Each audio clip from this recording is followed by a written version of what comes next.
some of them. So I don't know. It's sad. It's just a sad situation. And you've had quite a lot of support from the community here in trying to relocate. What's been there for you in terms of support? They're absolutely incredible. They've sent 1,000 letters into the council to try and support us and help us and let everyone see the light that, you know, you do actually need animal sanctuaries around. You can't shut them all down. We're always getting phone calls saying how much people like what we do and hope we get our planning appeal when it goes through and things like that. GB News, the People's Channel.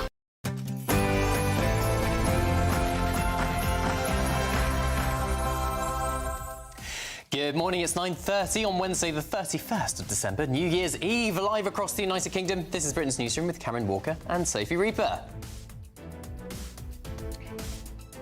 Is the ISIS bride Shamima Begum coming back to Britain? I am asking the British people to forgive me because I made a mistake at a very young age. Well, Shamima Begum could return to Britain as EU judges laid down formal challenge to the Home Office. Yes, she's been wanting to come back for years. She's exhausted the UK courts, who have all said no. But now, could the ECHR be Shamima Begum's way back? I'll bring you more details shortly. We may well be the last chance this country has to actually restore some proper values. Those of family, community, country, the ones upon which I based this party when I founded it in the very beginning. Reform UK leader Nigel Farage has released his New Year's message, saying his party is the only one offering hope and change ahead of the 2026 local elections. Lib Dem leader Sir Ed Davey delivered his New Year's message too. Protecting our environment, fixing the NHS and social care, these are our battles. As well as standing up to Donald Trump and Elon Musk, taking the fight to Nigel Farage and winning. And we can win again in 2026. Well, tens of thousands of passengers who were expecting to travel on the Eurostar yesterday are furious this morning, waking up in cities where they were not meant to be. And swamped by sniffles. Millions of patients seek help in A&E departments for minor conditions like headaches, coughs, hiccups and constipation. Meanwhile, the government invests in 500 new ambulances. £75 million this year, over £400 million over the next 4 years to make sure we've got a modern, effective fleet that provides safety for patients, efficiency and comfort for the crew. The Health Secretary, Wes Streeting, announces that 500 new ambulances set to be deployed across England. Officials call it the biggest upgrade to the NHS ambulance fleet in recent years. And behind the New Year celebrations, pubs face a £32,000 business rate hit, and punters are warned that the price of their next pint is set to surge.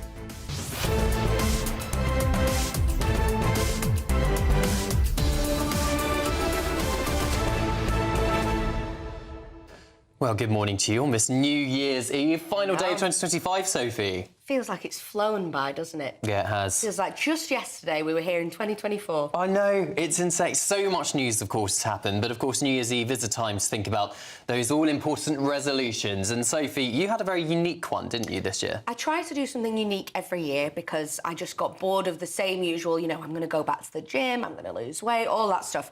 So this year my resolution was to watch 100 new films. So That's a lot of films. Yeah, well, I'm always someone who, you know, for a long time, I'd never even watched Titanic, Cameron. What? I know. That's in my top 5. Well, okay. you know, it's always shocking to people, and I got really bored of people saying to me, "Oh, have you never seen that? It's amazing." Like, I'd never seen any of the Tarantino films. Okay. That has been rectified this year. Loads of films I've watched, obviously, well, 100, and we finished it last night. We watched The Reader, which is an Academy Award winner. And does it have Kate Winslet in it? It's Kate Winslet. She's kind of one of the main characters in it. And I'm not going to spoil it for anyone else, but I really did. It's a bit weird.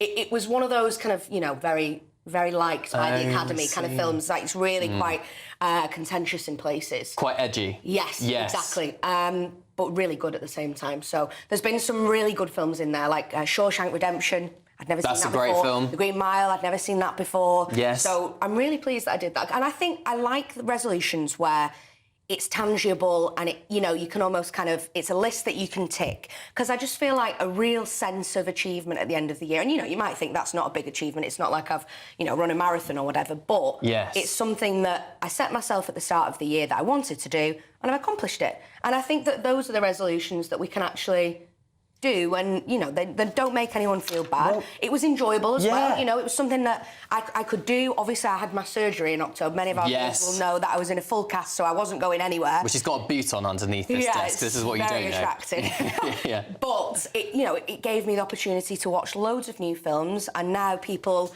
you know, reference actors or reference particular scenes, and I'll say, I've seen that. No, you and have. It feels good. You certainly have. So it continues into 2026. I'm going to keep watching new films. So any recommendations, send them in. We want to know your film recommendations. Yes. And to know what your New Year's resolutions for 2026 is going to be. Yes, let's see if Sophie can get to 200 by the end of 2026. GBNews.com no pressure. /your say. And I'll try and come up with a New Year's resolution by the end of the show. Yeah.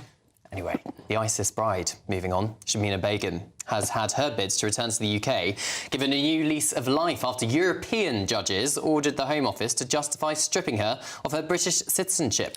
Yes, lawyers for Begum, who left East London to join Islamic State when she was just 15 years old, have called this an unprecedented opportunity. Well, GB News' chief political correspondent, Catherine Forster, joins us in the studio. Catherine, good morning to you.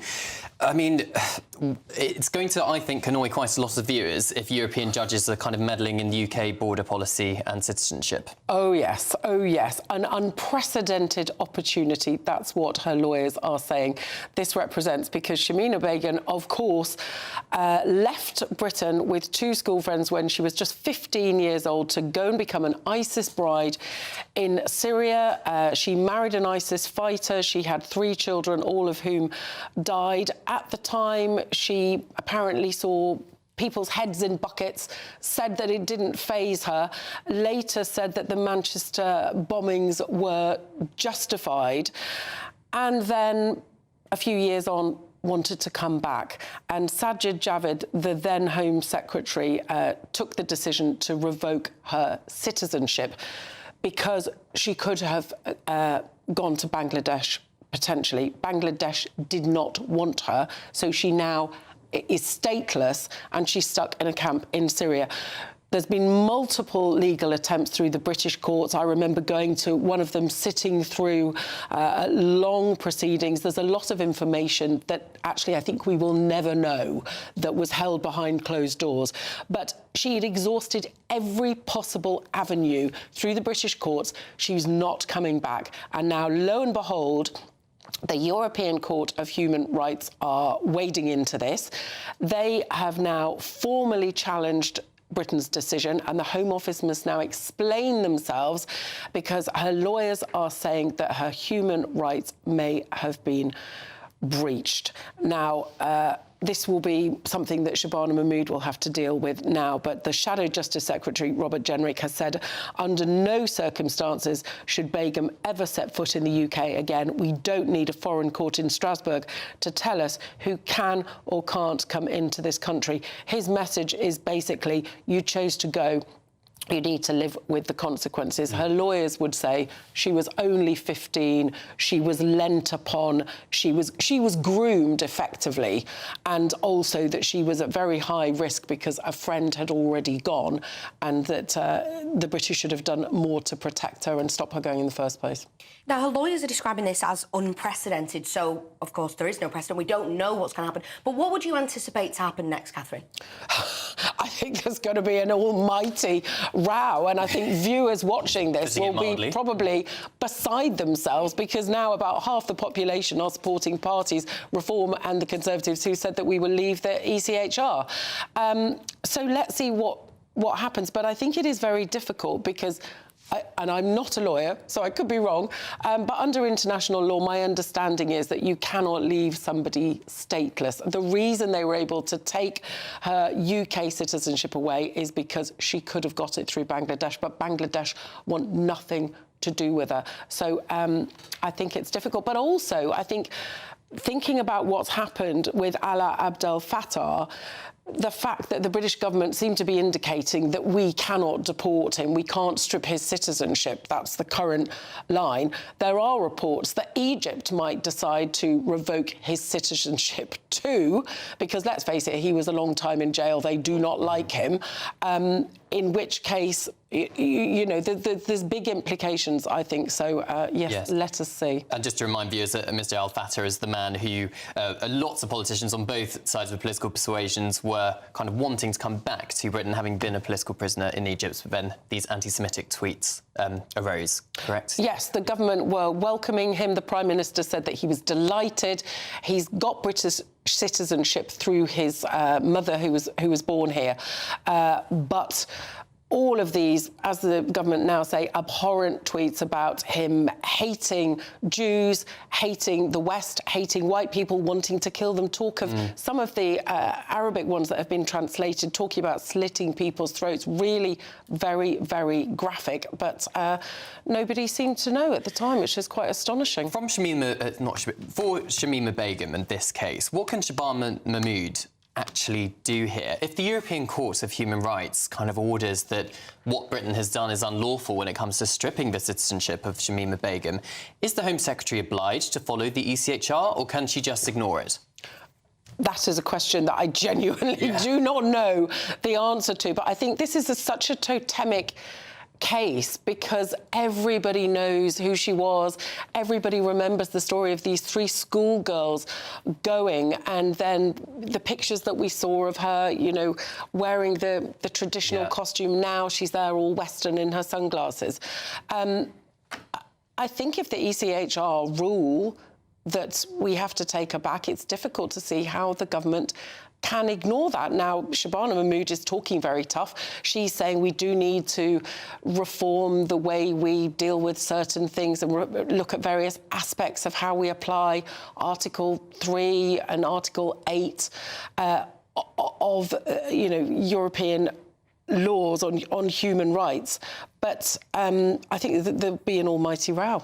And how important is it that the government takes a strong position on this and, you know, doesn't just bend over backwards to the will of the ECHR? You know, how important is it for Sir Keir Starmer's government that they, you know, take a position and stick to it? Well, I think it's very important because I think they're already on shaky ground. They've got reform surging in the polls. The Tories saying the system is not working, we need to leave the ECHR. Labour are hemorrhaging votes all over the place. Yes to reform, some to the Lib Dems, a lot to the Greens. The government's approval rating, the latest survey, is just 12% of people currently approve of the government. 68% disapprove. So their poll ratings are on the floor, and already there'll be many people that think the Prime Minister was a human rights lawyer, that lawyers have too much influence, that they have too much sway, and they stop us doing things that we should be doing.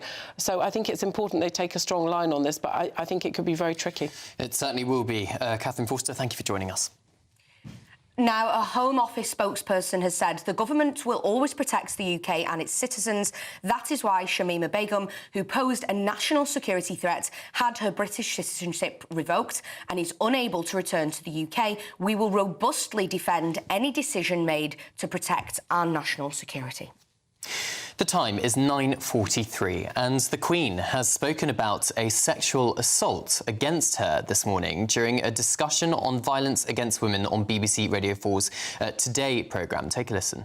When I was a teenager, I was attacked on a train. I'd sort of forgotten about it, but I remember at the time being so angry. Somebody I didn't know, I was reading my book and, you know, this, well, man attacked me, and I did fight back, and I got off. I remember getting off the train, and my mother looking at me and saying, "You know, why's your hair standing on end, and why's button, missing from your coat?" And so it was physical. I've been attacked, but I remember anger, and I was so furious about it, and it sort of lurked for many years. And I think, you know, when all the subject about domestic abuse came up, and suddenly you hear a story like John and Amy's, it all, you know, it's something that I feel very strongly about.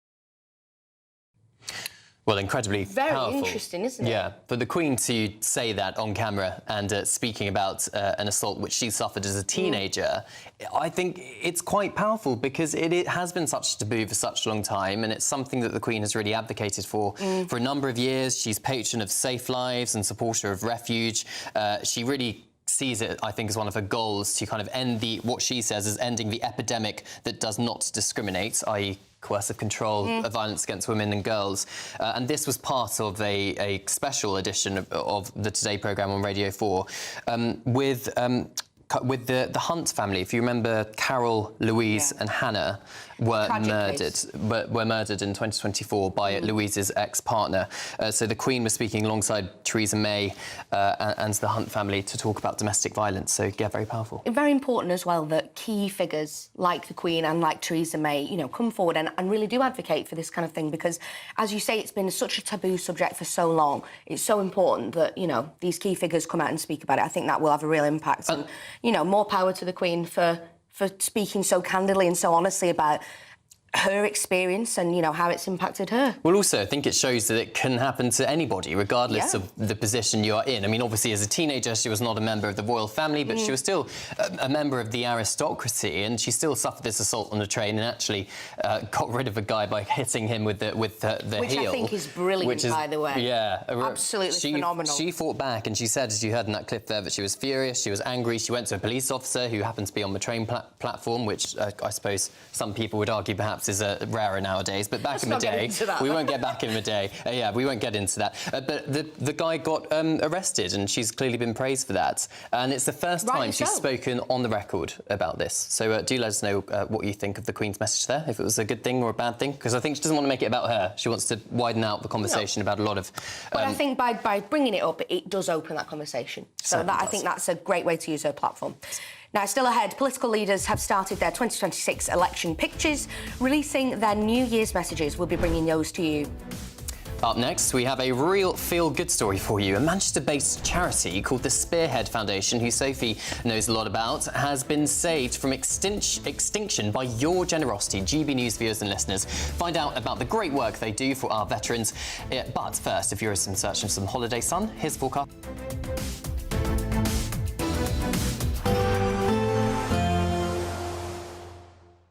Ready to soak up that holiday sunshine? Won't we need some cover? No worries. All sorted. All Clear Travel Insurance sponsors GB News Travel Destinations Forecast. Hello, are you heading away for the new year? Well, there is some unsettled weather, some cold weather across Europe, in fact. Storm Francis is bringing some very wet weather to the Canaries through New Year's Day and into the weekend, as well as parts of Spain and Portugal. Comparatively drier for more central areas, though it is colder than it usually is at this time of year. The good news is, though, as it turns colder for the UK, it will slowly start to warm up into next week in the east. Bye-bye. All Clear Travel Insurance sponsors GB News Travel Destinations Forecast. At GB News, we love to hear from you, our loyal community. So drop us a line at gbnews.com/yoursay. There you can talk to each other and also to the presenters live on air. gbnews.com/yoursay, because GB News is your channel, Britain's news channel. Martin Daubney, weekdays from 3 p.m. I think it's just good, honest, humble food. And yeah, as people get away from the ultra-processed stuff and get back to their roots, and what's better than a good jacket potato? Do you know what? Sales of jacket spuds have gone through the roof. The big potatoes at Waitrose. There's been a 178% increase in people looking at recipes. And I just think it's wholesome, it's affordable, it's comfortable, you know, it makes you feel good, it's back to basics. That, I think, at the moment, sums up the nation. I think very much it being affordable as well. With the climate we're living in at the moment, it definitely helps knowing, you know, you're putting food on the table for a reasonable price, and people appreciate that. And it's good, honest food. You can feed your kids, and kids are seeing it on social media, and they're getting excited about it as well. So they're not like, you know, obviously everyone sees all the big brands, and now there's all these, you know, jacket potato people out there, and we're giving them something that's healthy and they want to eat it. And I think the parents appreciate that. And Ben, I've seen your videos. They queue around the block to get to you. If people are in the mood to cook a potato tonight, of course, we don't want to affect your sales. What is your sort of top of the pops spud recipe? Give it to us. Oh, it's all about variety. It's picking the right potato is really important. Get a nice melody or a cara or culture or something like that. Nice and big. In the oven, if you can. Hour and 20. Get a nice crispy skin on there. Loads of butter, loads of cheese, and a nice curry on top or something. That's my go-to. Ooh. Now that was a final little curveball they threw at the last minute there, Ben. GB News, the People's Channel. Join me, Nana Akwe, for an informative, interactive news programme with a difference. It's fun. No, he didn't say that, though. I'm so surprised. I think there's an element of truth to that. Join me from 3 p.m. every weekend, only on GB News, Britain's news channel. In the GB Newsroom, we bring you the news as it happens. With our team of dedicated journalists across the UK, we're ready to keep you up to date with what's happening every half an hour, every single day. Bulletins here on GB News, the People's Channel, Britain's news channel.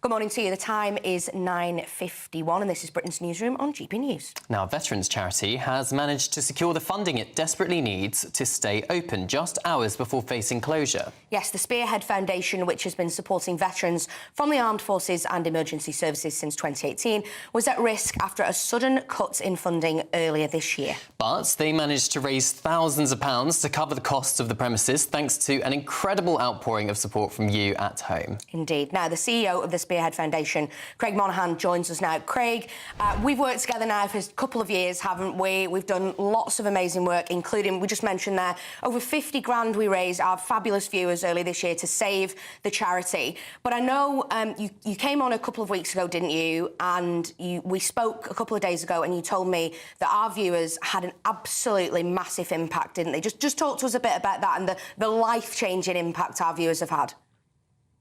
Yeah, so obviously back in February we were in a difficult situation, and obviously the viewers really helped us there. But then just before Christmas, we run a Christmas programme that helps emergency workers and armed forces personnel with food and presents if they can't afford it. And so I came on the news, I think it was maybe a week before Christmas, and that day we were contacted by a veteran who had been watching the show. And it was actually just getting his kid ready to send off back to his mum's, and then he was going to go and take his own life.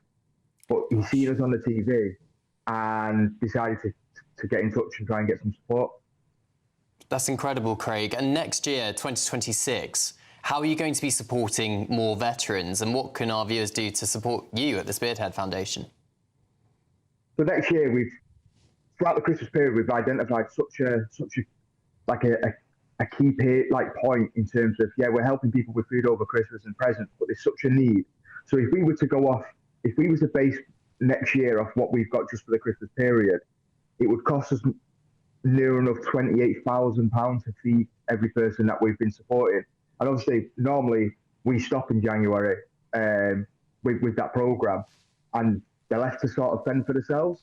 And that's up and down the country. So we're obviously going to aim to try and continue that. The veteran that came to us from yourselves just before Christmas, really sad story. He was wounded in Afghanistan, but tried to continue to serve. He's only actually been out of the army for 8 months. He's had zero support. Every door he knocks on gets nowhere. He's got £15,000 of priority debt. So we're going to try and help him. We're getting him into counselling. Moving across the whole of next year, we're going to be pretty much doing what we've done this year, an expedition. Next year's expedition is to Texas, so that's taking disabled veterans away to have an experience that they wouldn't normally have, with counsellors, with just getting them together. Then we've got weekly events. Counselling will continue, and counselling has shot up. Obviously, there is some funding out there for counselling, but realistically, there isn't. Counselling for us in the last in 2025 have cost us £36,000 alone, and that's only counselling 98 people. We've got a further 62 people on our waiting list for this year, and that's before we even started bringing people in. So it's just stuff like that is what we're going to do. Obviously, we are very different as an organisation. None of us get paid to do this job. We've all served, we all volunteered. I set the foundation up myself after being wounded in Afghanistan and trying to take my own life, and that's sort of the aim, to keep moving forward in that way. Craig, it really does choke me up when you talk about the work that you do, and obviously we've worked together on this for a while now.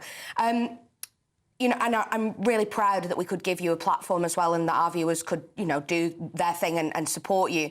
How important is it that we continue to support our veterans? I know you see this firsthand, and I've, you know, seen it with you.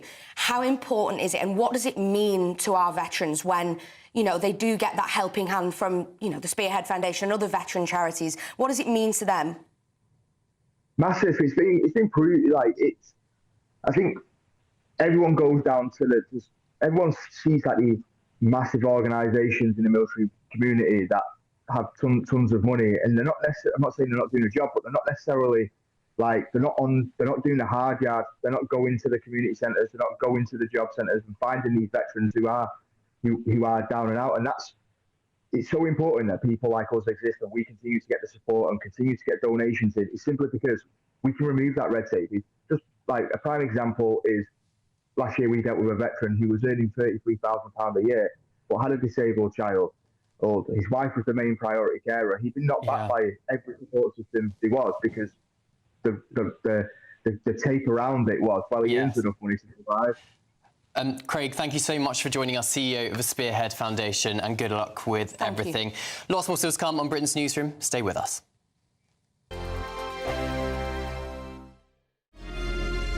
Thank you, Britain, for helping us reach 10 million followers across social media. We are truly honoured to have your trust, one follower at a time.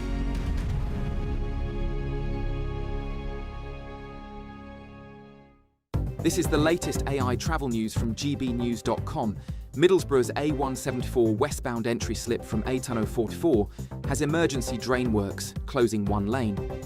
Warrington's M62 eastbound at Junction 9 faces disruptions due to barrier repairs, closing two lanes. Norfolk's A11 southbound collision between junctions A134 and A101 has one lane closed. In Warwickshire, the M45 westbound between M1 and A45 is reduced to one lane due to roadworks. Northamptonshire sees closures on the A43 southbound from Silverstone. Hampshire's M27 westbound is fully closed for road repairs between junctions 11 and 9. For more travel news, go to gbnews.com.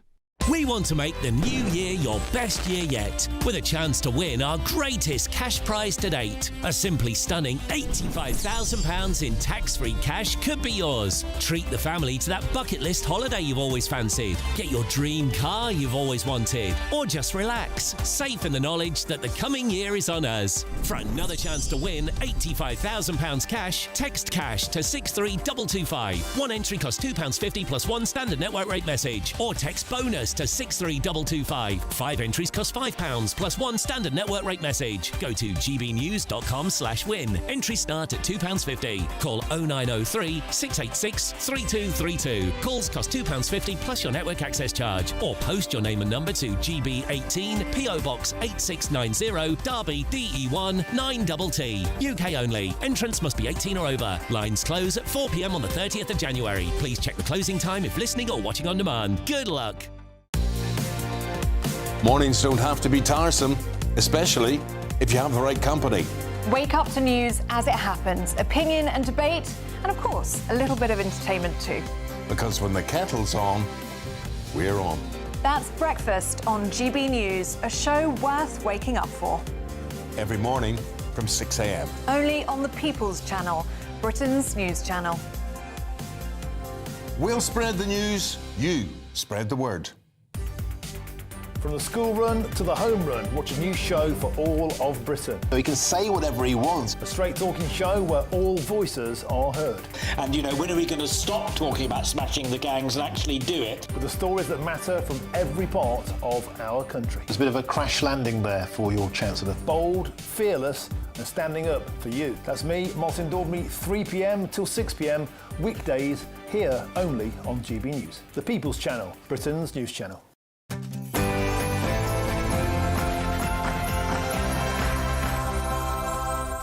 A very good morning to you. The time is 10 o'clock on Wednesday, the 31st of December. Live across the United Kingdom, this is Britain's Newsroom with Sophie Reaper and Cameron Walker. Very good morning to you. Is the ISIS bride, Shamima Begum, coming back to Britain? I am asking the British people to forgive me because I made a mistake at a very young age. Shamima Begum could return to Britain as EU judges lay down a formal challenge to the Home Office. We'll be bringing you all the details. Well, she's been trying for years to get to come back. Every UK court has firmly said no. But now it seems like a European ECHR might come to her aid. I'll bring you the details shortly. We may well be the last chance this country has to actually restore some proper values. Those of family, community, country, the ones upon which I based this party when I founded it in the very beginning. Well, as you just heard, the Reform UK leader Nigel Farage has released his New Year's message. Says his party is the only one offering hope and change ahead of the 2026 local elections. Meanwhile, the Lib Dem leader, Sir Ed Davey, delivers his New Year's message. Protecting our environment, fixing the NHS and social care, these are our battles. As well as standing up to Donald Trump and Elon Musk, taking the fight to Nigel Farage and winning. And we can win again in 20... Elsewhere, tens of thousands of people who were expecting to travel on the Eurostar yesterday are furious this morning, waking up in cities where they didn't expect to be. And swamped by sniffles, millions of patients seek help in A&E departments for minor conditions like headaches, coughs, hiccups, and even constipation. Meanwhile, the government invests in 500 new ambulances. £5 million this year, over £400 million over the next 4 years to make sure we've got a modern, effective fleet that provides safety for patients, efficiency and comfort for the crew. Well, as you just heard, Health Secretary Wes Streeting has announced those 500 new ambulances. They're set to be deployed across England in what officials are calling the biggest upgrade to the NHS ambulance fleet in recent years.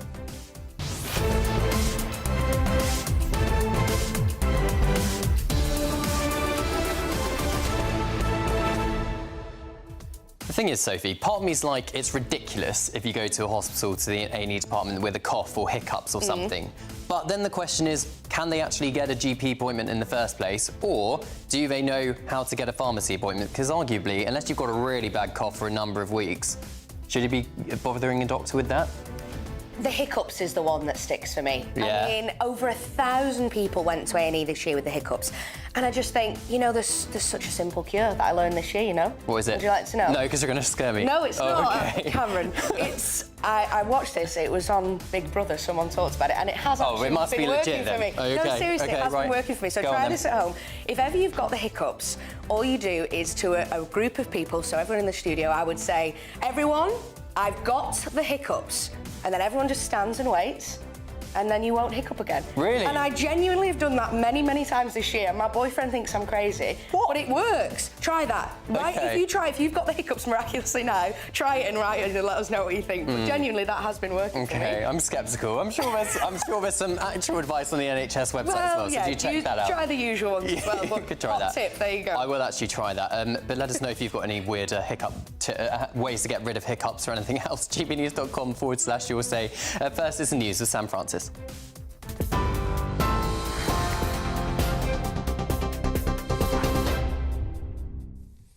Sophie, Cameron, good morning to you and a very happy New Year's Eve. Well, the top story this hour, repair work has been continuing overnight after major disruption to cross-channel rail services left tens of thousands of passengers stranded.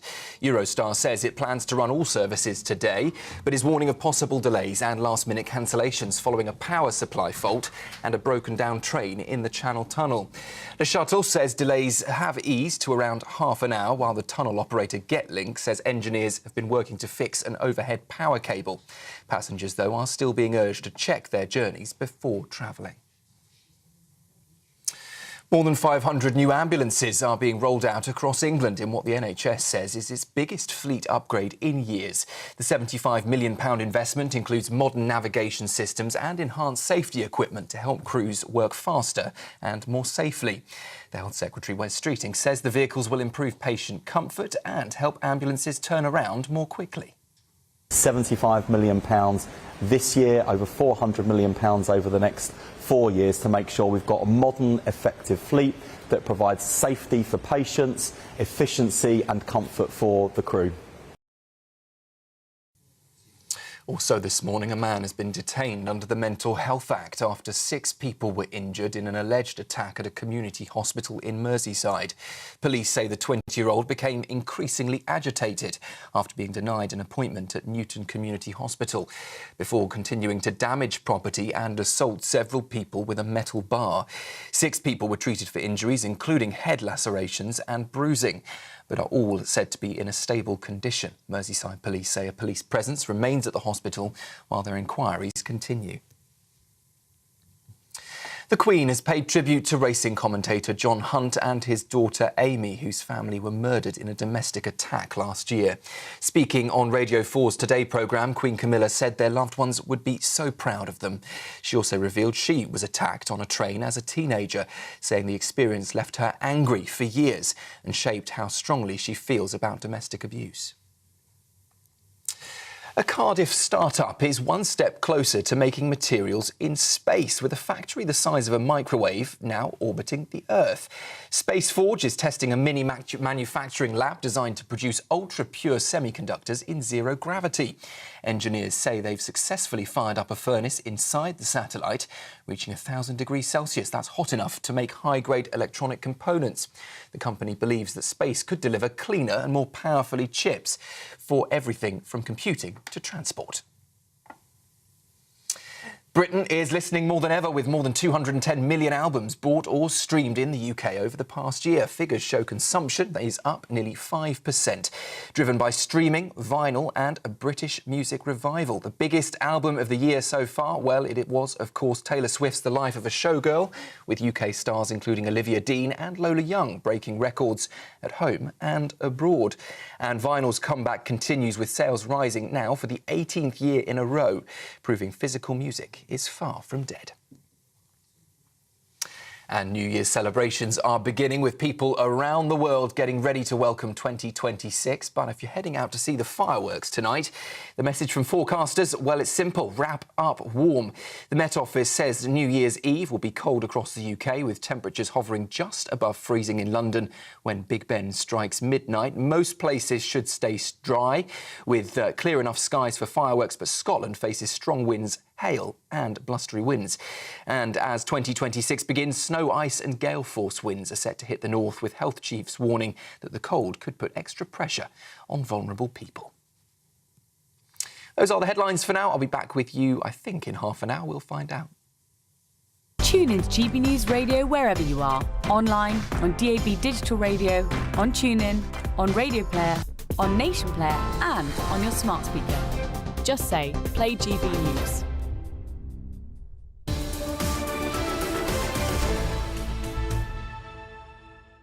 Well, I don't think I've ever got more emails about hiccups on a TV show before. Lots of you getting in touch about this with your cures for hiccups. Heidi says, a cold key dropped between the shoulder blades.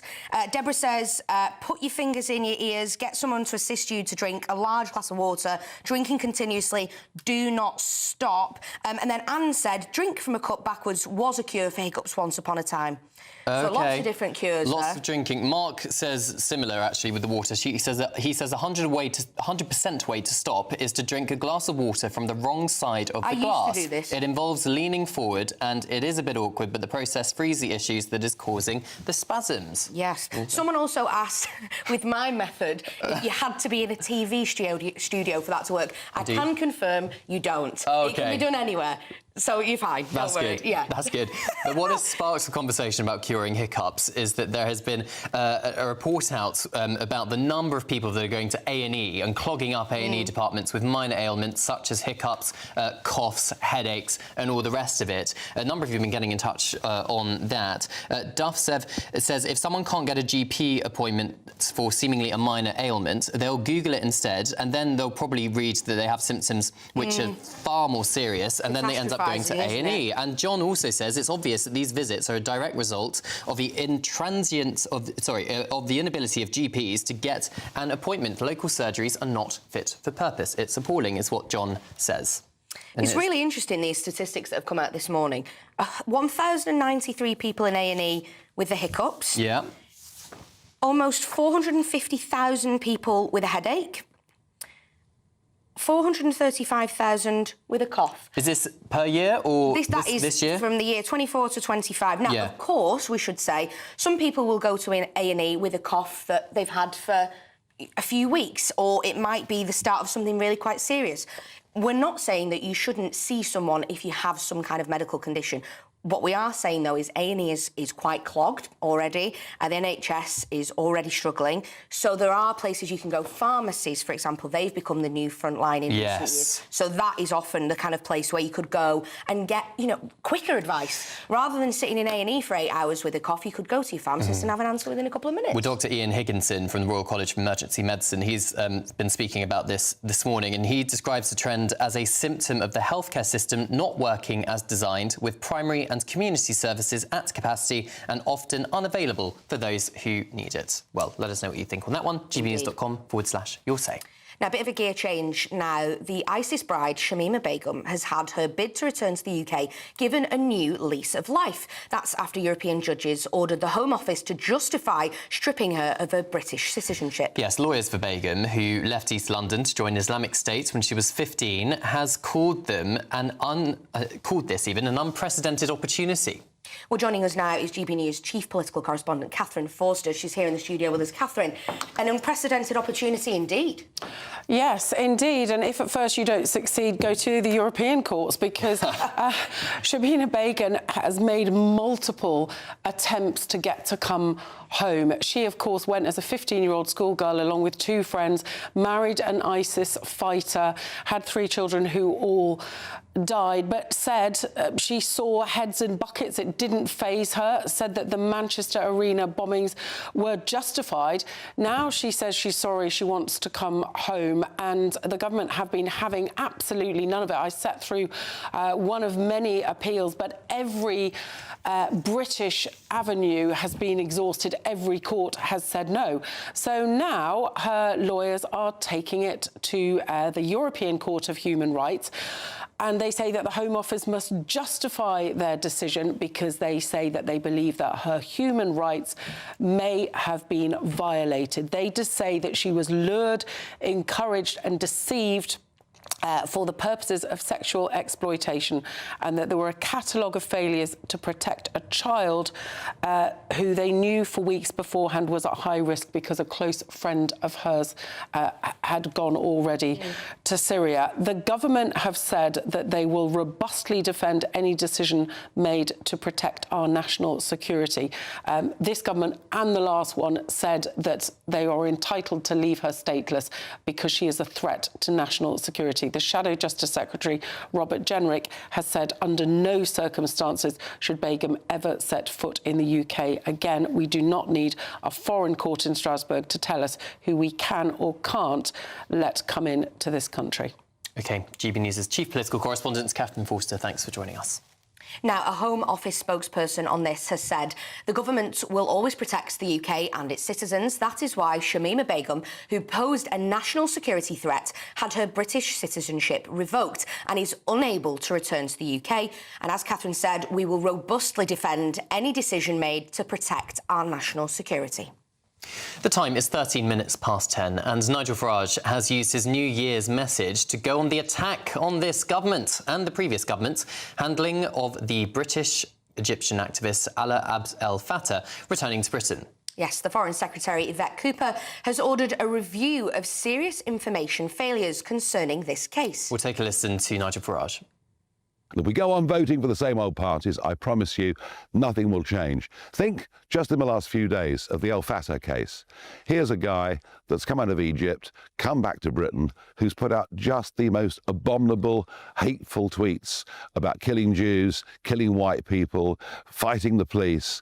And this man was given citizenship by the Conservative Party and welcomed back into Britain by the Labour Party. Frankly, there is little to choose between the two. We're the people offering hope. We're the people offering change. And 2025 showed you, with those county elections, which we won comfortably, what we are capable of. As we look forward to 2026, we have a massive set of elections. The whole of Scotland, the whole of Wales, all 32 London boroughs, county elections, thousands of council seats all over the country. And yet what are we now seeing?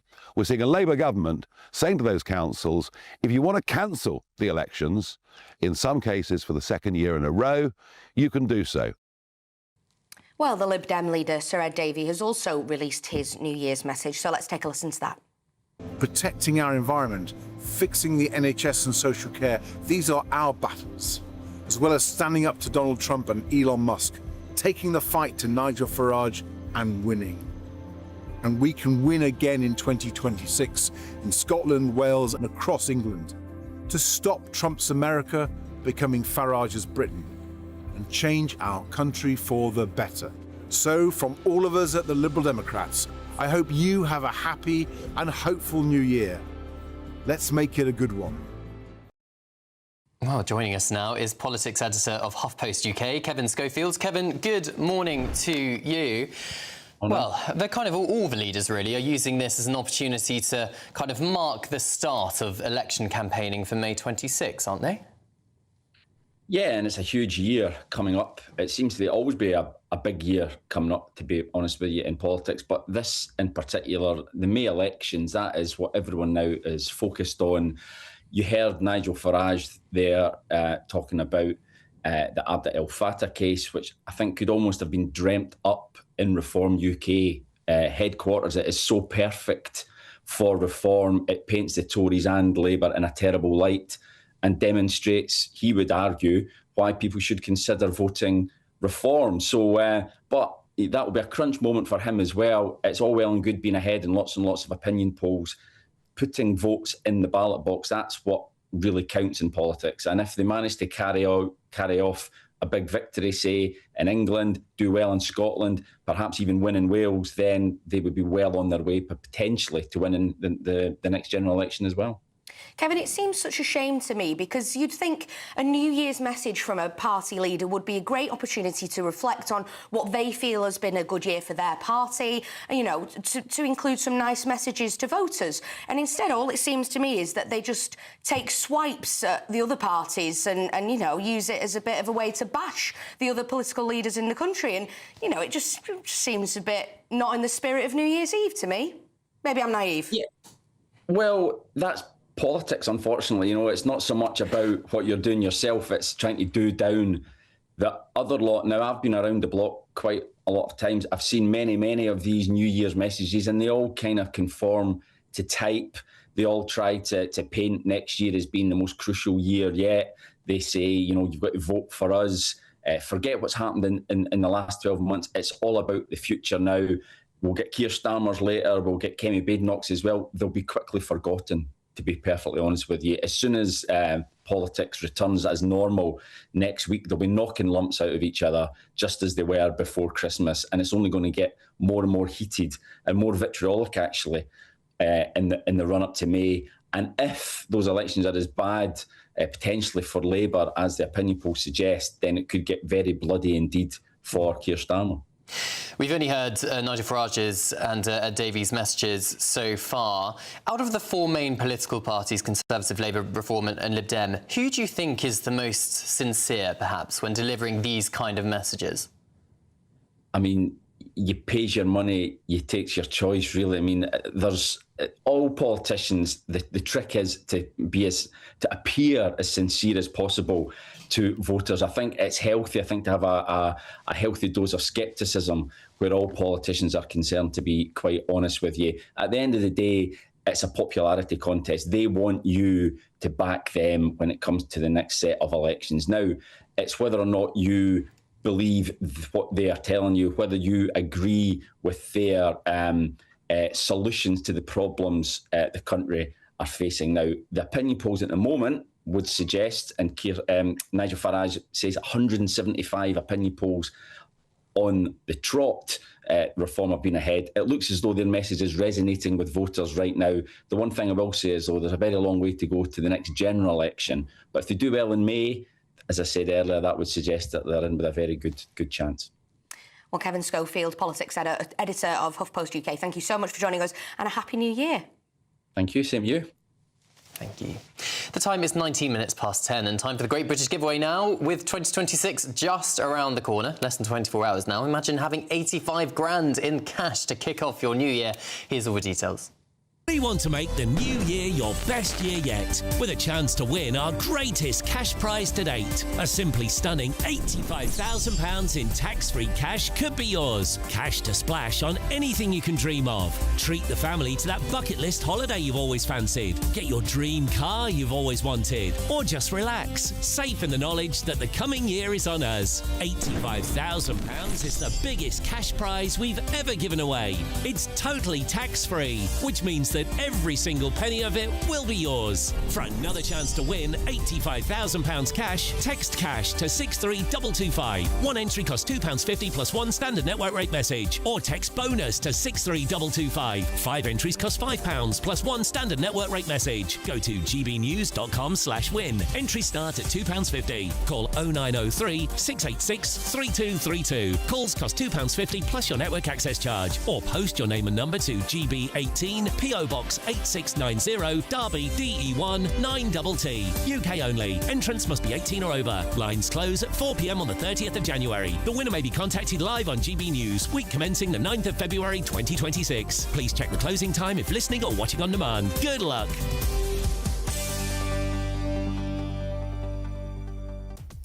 Good luck. Best of luck with that. Up next, we can't enter, I'm afraid, but you can. Anyway, up next, find out why people are going to A&E with things like headaches, coughs, hiccups, lots of you getting in touch with that one, and constipation. Indeed, we'll be going through that and more with Stephen Pound and Claire Muldoon. There they are. This is Britain's Newsroom on GB News.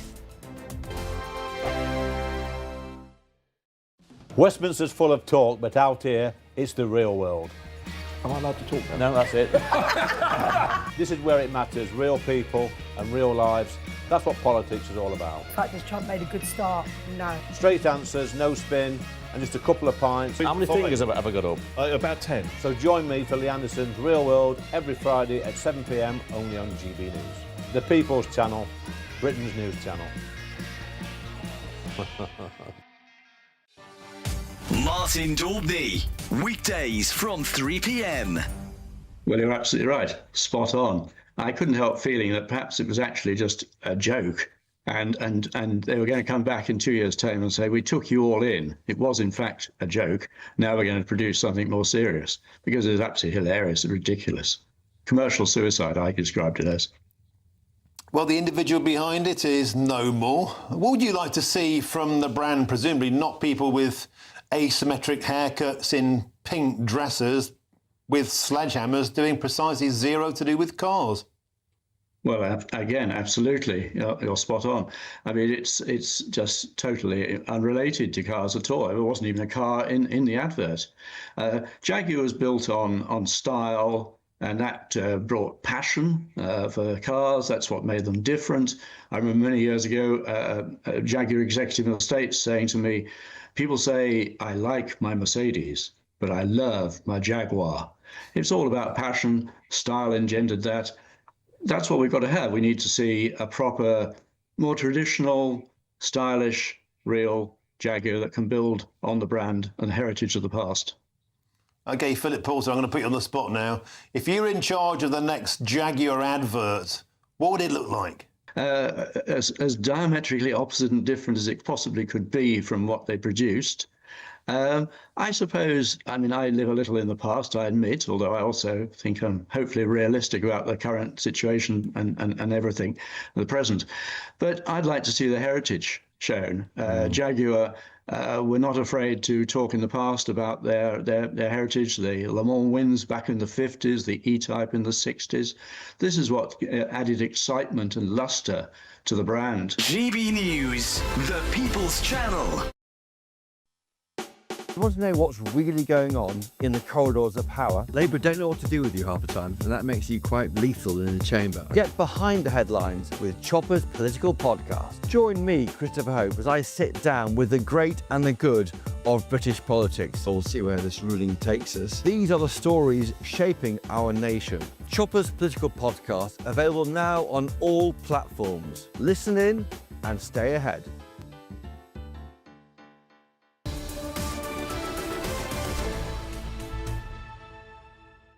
Welcome back. The time is 10:24. This is Britain's Newsroom on GB News with Cameron and Sophie. Indeed.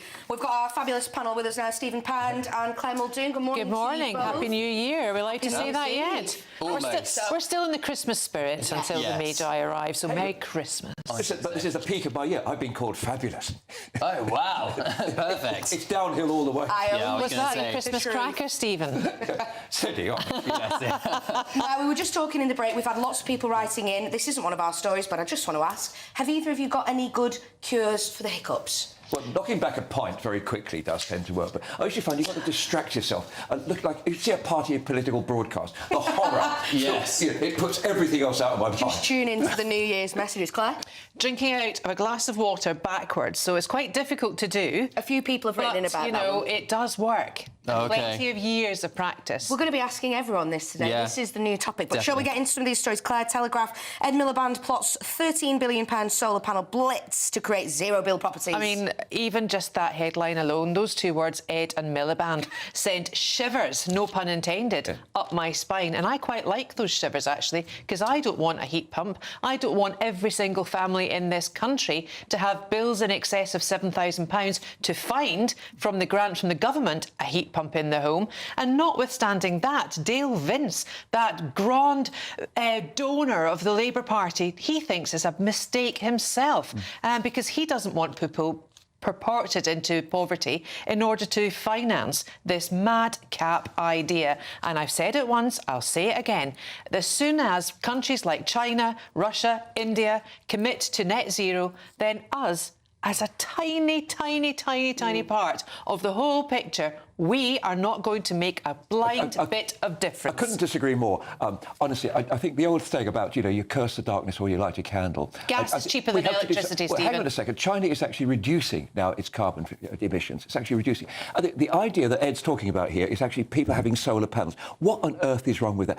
As long as we make them in this country, and he's talking about... I'll tell you what the problem is, Stephen. The IHT on farmland, right? I think there's a whole big idea going on here that farmers will not be able to pay that. They'll need to sell the land off. Who are they going to sell the land off to? That's conspiracy. No, it's not. I'm talking about on the roof of our houses. I'm talking about... Round my way in West London, you see the number of houses have got solar panels on them. You can now buy solar panels almost in the centre aisle at Lidl. So they're now available. Seriously, we're not that far off that. So the idea... I know so many people who actually not only generate their own electricity, but actually download it into the national grid. For me, energy security. I do not want to be reliant on Russian energy. What about those on low incomes, Stephen, who can't afford to put solar panels on their roof? No, there's not. Stephen, they'll still need to find £7,000 to do it. What about people in rented accommodation whose landlords might not want to change their gas boilers? And gas is a lot cheaper than electricity, up to 5 times cheaper than electricity. I don't think we're at the pay... Or I don't think we're on the same page as Ed Miliband. Gas is a finite resource. The sun is infinite. Solar energy lasts forever. Gas doesn't. We don't get much of it. Well, I think on that one you're going to start thinking about the future. I think on that one you two are going to have to agree to disagree. But Stephen, let's move on again in the Telegraph. Labour will wreck the special forces. What's this all about? I think this is a dangerous piece of reporting here. What this is talking about is the legacy bill which the previous government introduced to actually deal with historical allegations against forces. It's not just special forces, it's also the parachute regiment, various other people. This actually goes back to what we colloquially call Bloody Sunday. And two things about this. Firstly, shooting an unarmed man in the back while he's running away. If you can't call that murder, I don't know what the fact that you're wearing a British Army uniform when you do that does not excuse it. The second thing I'd say is these cases should have been court-martialed back in 1981. The problem here is they've waited years and years and years. oddly enough, the most people, I'm the president of my local branch of the Royal British Legion, and the most people I know who actually object to this are actually servicemen and women who say, this is not the way. If you have the King's Commission, you have certain standards. And I'm sorry, shooting unarmed people in the back is not the way we do things in this country. Yeah, and I agree with that. Unfortunately, I think that this might destabilise Northern Ireland. This might go back, fall flat in the face of the Good Friday Agreement as well, and it's not helpful at all. It really, really isn't. I think what's particularly terrifying is the Afghanistan reports, where we're talking about basically kill squads going. And the interesting thing about what the accusations about in Afghanistan, who's making these accusations? Fellow members of the SAS and the SBS. It's their own people who are actually disgusted by it. Look, why aren't they accountable then, Stephen, to that standard for God and country? Why are they not brought to that standard instead of going through the courts? Well, this is what we're talking about. It should have been a court-martial at the time. But look, we all know what it was like in the north of Ireland, back in the 70s and the 80s. And there was no way that there could have been any sort of a court-martial at that particular time. So, but it should have been addressed at the earliest possible opportunity. And I think the fact he's waited so long, then the grotesque spectacle of dragging an 81-year-old man before a court is inexcusable. Yeah. It's just as inexcusable as shooting young people in the back. I'm sorry. Shall we take a look at a story in the Daily Mail today that I think is particularly relevant? Dreading the New Year's Day hangover, experts reveal the cures really do work. Bad news if you usually opt for a fry-up. That is a slight nightmare because I always go for a fry-up at my parents' house on New Year's Day. So tell me what we should be having instead of This is my of a specialist fry-up. subject, by the way. Oh, good, I'm glad. But Claire knows more about this. She hasn't had a drink for 2 days. Oh, and I've got no iron brew in the house for tomorrow, so I am stymied, completely stymied. Is that another excuse for, bladdered? Gosh, I would love Deary some me. iron brew. It's a good job we're starting the new year, isn't it? Yeah. What should we be having here? It says instead of a fry-up. Well, I'm sorry, to my absolute horror, when I read these words, you talked about a shiver running down your spine. They are recommending pickled cabbage miso soup. Ew. I'm sorry. What's the benefit? What's the difference? Well, if you're a pickled cabbage manufacturer, I can see that. Well. No, the idea is it's high in protein, it's low in fat, and it doesn't actually accelerate. And it's got the bio, whatever they're called, bioisms that'll help your gut. Something scientific. But you don't need a salad after you've been on the lash. You do need something fatty and, to absorb everything. Well, I've been told, so I've been told. And this year we lost the great Chris Christopherson, the great songwriter, and in his famous song, I woke up Sunday morning with no place to put my head that didn't hurt. The beer I had for breakfast wasn't bad, so I had one more for dessert. Yeah. Hair of a dog, yes, hair of a dog. Minds. Claire, Stephen, thank you very You're much. welcome, See you a little thank bit later. Time for 10:31. Time for your 60-second news update with Sam Francis.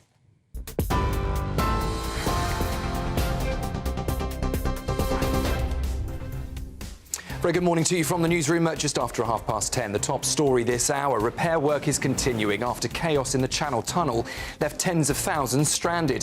Eurostar says all services are planned today but warns of delays and last-minute cancellations after a power fault and broken down train. Le Shuttle says queues are now down to around half an hour. More than 500 new ambulances are being rolled out across England in what the NHS calls its biggest fleet upgrade in years. The £75 million investment includes upgraded navigation and safety systems. The Health Secretary says it will speed up response times. A man has been detained under the Mental Health Act after 6 people were injured in an alleged attack at a community hospital in Merseyside. Police say the 20-year-old became increasingly agitated after being denied an appointment before assaulting people with a metal bar. All 6 victims are in a stable condition. The Queen has paid tribute to racing commentator John Hunt and his daughter Amy, whose family were murdered in a domestic attack last year. Speaking on Radio 4, Queen Camila said their loved ones would be so proud. She also revealed she was attacked on a train as a teenager. And as the world prepares to welcome 2026, forecasters say wrap up if you're heading out tonight. The Met Office says New Year's Eve will be cold but mostly dry for fireworks, though Scotland faces strong winds and hail. And as 2026 begins, snow, ice and gales are expected in the north, raising concerns for vulnerable people. Those are the headlines. I'll be back with you at 11. Tune in to GB News Radio wherever you are. Online, on DAB Digital Radio, on TuneIn, on Radio Player, on Nation Player and on your smart speaker. Just say, play GB News.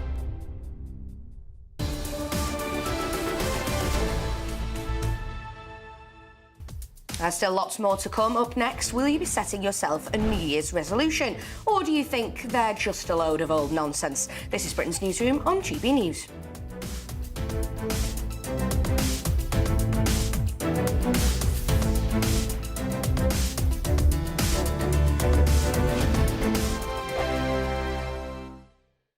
Good morning, welcome to your latest GB News weather update brought to you from the Met Office. It's a cold start to the final day of 2025, but there will be more in the way of sunshine out there if you are heading out on a New Year's Eve walk. But it's a frosty start. The frost may not clear across some northern areas. You can see that with the blue colours here on the map. And any mist and fog that's formed in the south and east could take a little while to clear as well. But once it does, there will be plenty of sunshine, in particular across England and Wales. Cloudier skies, though, starting to move into parts of Scotland in particular, with some strengthening winds as well. This will bring slightly milder conditions, but with a brisk wind near gale force winds, it's going to be a pretty unpleasant start to the Hogmanay celebrations. Unfortunately for much of Scotland, some heavy downpours moving through as well. Should stay dry as we look further south towards Northern Ireland, as well as much of Northern England and then into Wales and England. But there will be a lot of cloud around, a frost developing quite quickly across many southern areas, in particular once again into this evening. So you will want some layers if you are heading out for New Year's Eve celebrations. Now, as we head through the night on New Year's Eve, the winds will push down from the north, so that means snow showers will start to pile in across parts of northern Scotland in particular, to low levels initially, but we are expecting some snow, some high to lower levels later on to higher levels initially. And it's going to be a cold start to the day on New Year's Day. A warning is in force for snow and ice across northern areas of Scotland all the way until Friday. Further south, though, should remain relatively dry. There's a risk of the odd shower across parts of Wales and Northern Ireland. But for most of us, it should be a dry day to start 2026, but another chilly one, so you're definitely going to be wanting your hat and gloves. Have a great evening. Bye-bye. Thank you, Britain, for making GB News Radio such a huge success. Whether you're in the car, on the go, or listening at home, thank you for choosing us as your radio station. Good morning, this is the latest AI travel news from GBnews.com. On the A68 southbound at Jedburgh, a broken down vehicle is partly blocking the road, so take care. In Northumberland, the A1 southbound between the A197 and the A19 has lane closures after a collision. Traffic should return to normal between 11 and 11:15. On the M25 anti-clockwise, the exit slip at junction 24 in Hertfordshire has one lane closed due to a broken down vehicle, easing by 10:40. And on the trains, Avanti West Coast has engineering work between Milton Keynes Central and Northampton or Rugby, while Cross Country reports engineering work around Cambridge and disruption between Doncaster and Sheffield. For more travel news, go to gbnews.com.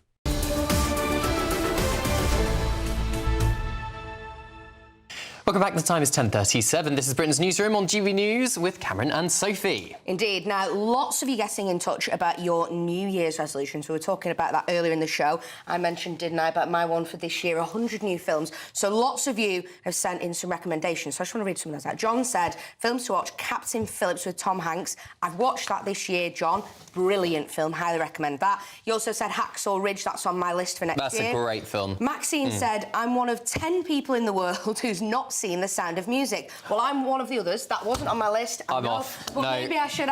He's gone. He's gone.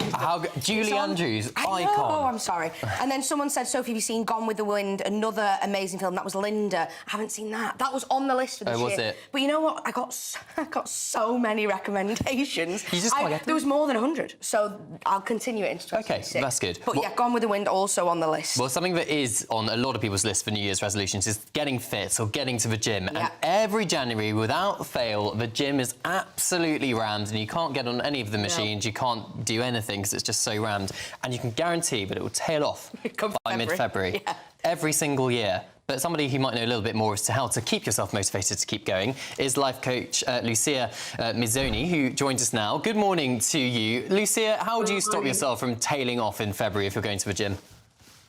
Good morning. Well, I have to say New Year's resolution don't really work. Like you were saying, 80% of people will stop going to the gym from, come mid-January, mid-February actually. So they don't work, and they don't work for a very, very clear reason. First of all, they're unrealistic and overambitious. There's this false hope syndrome in psychology where we overestimate the ease and the speed of change. So people quit and they feel very demotivated and also guilty about it. Also, these resolutions are vague and they don't have a real plan. People don't plan accurately, so they kind of set themselves up for failure. The third reason they fail is because willpower alone really cannot function. There is an ego depletion, and it's almost like a battery that depletes, so there have to be other factors to succeed, and I'll go into that in a moment. And then there is also this all or nothing thinking, all or nothing, like kind of a predisposition for perfectionism, and people at the first hurdle, they completely quit and they give up. And finally, another point, and I want to invite people to have a lot of grace on themselves, is this arbitrary timing of, the 1st of January. Fresh starts are really useful. They're very helpful for the mind to keep the momentum going. But this sometimes the 1st January is not the right time for certain people. And each of us need to really look inward and take account of where am I at in my life? Is this the right time for me to start something new and fresh? But very importantly, and if you want, I can talk about how to give yourself more chances of success, is to set up your own personal timeline. When is a good time for you, for each of us to start, depending what's happening in our life? So how do you kind of motivate yourself then?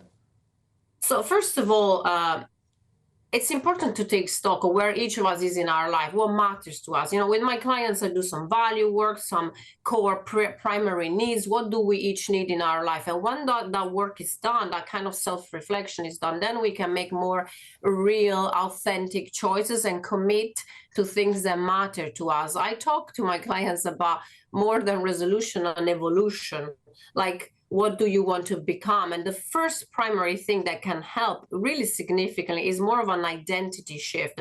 Instead of doing actions because maybe your friends are doing, like that, pressurized externally, it's important to find an intrinsic internal reason to make that decision, to make that change. So the identity is key. Instead of claiming, I want to lose weight and I want to run a marathon, in X amount of months of time, it's really to trick your mind. You can actually say to yourself, I am a fit person. I am a natural runner. I am someone who values health. And once you take that identity, then the following choices come easier. The choice of eating healthy food matches that identity that you're choosing to take upon yourself. So an identity shift is a very powerful technique that is used in psychology. So become that person who can run, become that person who can do that kind of behavior.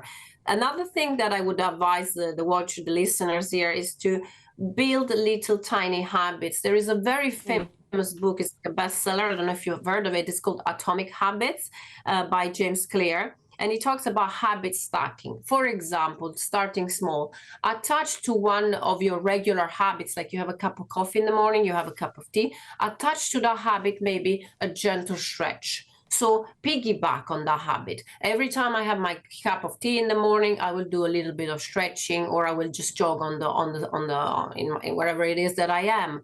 That is a very powerful technique that can compound months down the line, and maybe that little stretch become a half an hour yoga or something else. So stack on habits you already have. Other technique is called the if-then. So if-then allows the brain to rewire itself. For example, if I have a craving at 8 p.m. in the evening, then I will grab fruit first. For those people that want to be healthy, they want to maybe shed some weight or, work on their health in general. So prepare. Plan so that if you plan to succeed, you will not be caught by surprise, by temptation. It's called the if and then technique. So list maybe where is in the day that you fail mostly, where are the temptations going to hit you most at what time of the day, or what is it? So the snacking is usually for my client one of the biggest temptation, grabbing whatever is available. Then there's something a little bit more technical. It's called the WOOP, W-O-O-P. So it stands for wish, outcome, obstacle, and plan. So talk a little bit about what do you wish most? What do you wish to achieve? What is the big dream, hairy goal that you have?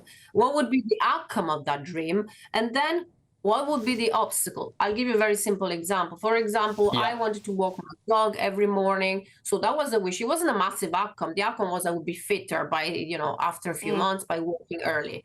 But then there would be an obstacle. The obstacle for me was I needed the right gear that was, weatherproof. So what did I do? I buy the jacket. I bought the right boots because I walk along the river. So I prepared in advance so there would be no obstacle. So that plan can compound anything that can interfere. Lucia, thank you. I'm really sorry to cut you off, but we're running out of time. But thank you so much for all your advice. Really appreciate it, and a happy New Year to you. Some brilliant tips there. I really like that habit stacking tip. Yes. If you're having a cup of tea in the morning, like she said there, just add something onto it. I think that's great. Yeah, I think so. Really good. So there you go, advice. some tips for you coming into 2026. Now, up next, to find out why A&E departments in England are being bombarded with patients with earache, constipation and headaches. But first, if you're in search of some holiday sun, here's the forecast for some of your top European holiday destinations.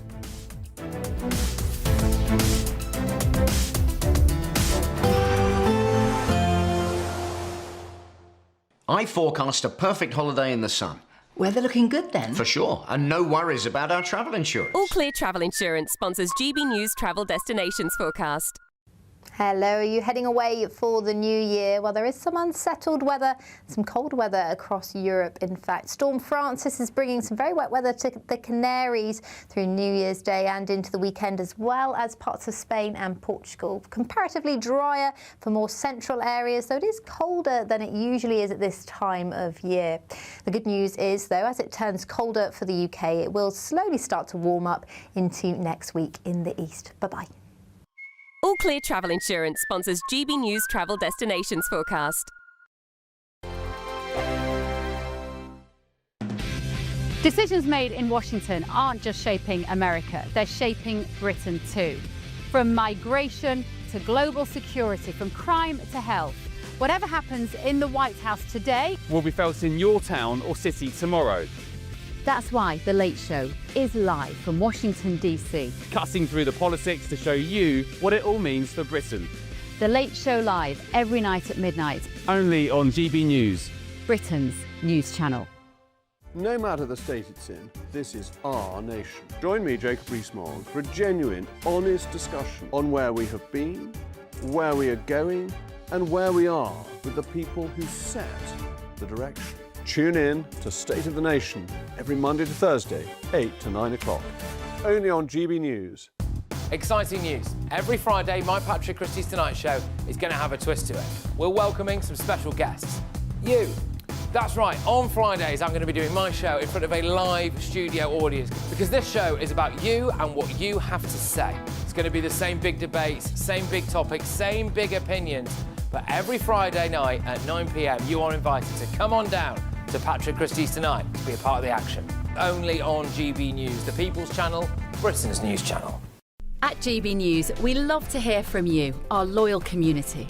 So drop us a line at gbnews.com/yoursay.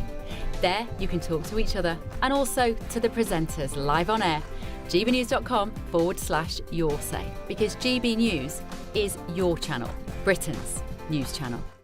Hi, I'm Michelle Dewberry, and my show is your opportunity to cut through all the noise and dive in headfirst to some robust debates. Ideas clash. Situation, no, isn't it? No, because the failure is you're deliberately avoiding my point. Nothing's held back. And if you think this is the end of it, wait for more. And we do not shy away from the difficult stuff. Sometimes I want to shake people and say, if only you understood. So join me on Jubes & Co. weeknights at 6 p.m, only on GB News, Britain's news channel. Mornings don't have to be tiresome, especially if you have the right company. Wake up to news as it happens, opinion and debate, and of course, a little bit of entertainment too. Because when the kettle's on, we're on. That's Breakfast on GB News, a show worth waking up for. Every morning from 6 a.m. Only on the People's Channel, Britain's news channel. We'll spread the news, you spread the word. Britain was once the envy of the world. But look around. A nation that no longer knows what it is or where it's going. A country that's broken. How do we fix Britain? How do we bring it back? Friday night with Matt Goodwin at 8 p.m. Only on GB News.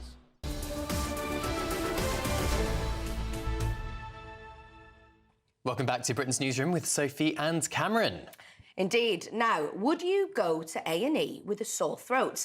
Millions of us are seeking emergency help for minor conditions every year, a new report has said. Yeah, according to new analysis, 1.9 million patients went in for headaches, 1.4 million for coughs, 1.2 million for sore throats over the last 5 years. Well, we're joined now by health policy analyst Roy Lilly. Roy, now, we're talking about this today, and obviously some figures, like over 1,000 people go into A&E this last year with the hiccups, is pretty shocking. But what Cameron and I were wondering is, are some more serious conditions included in these figures? For example, the figure about headaches, almost 500,000 people with headaches go into A&E.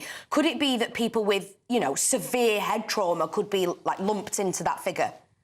You're absolutely right. I mean, and even with hiccups, that can be an indicator of something more sinister and more serious as well.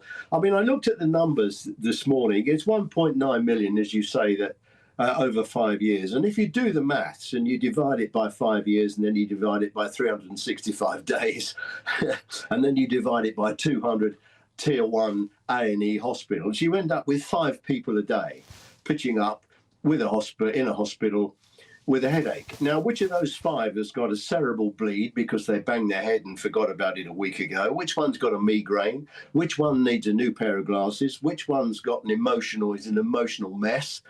And which one has got meningitis? When you run a hospital, you're in the business of risk management. So when people turn up with these seemingly trivial problems, you have to deal with it.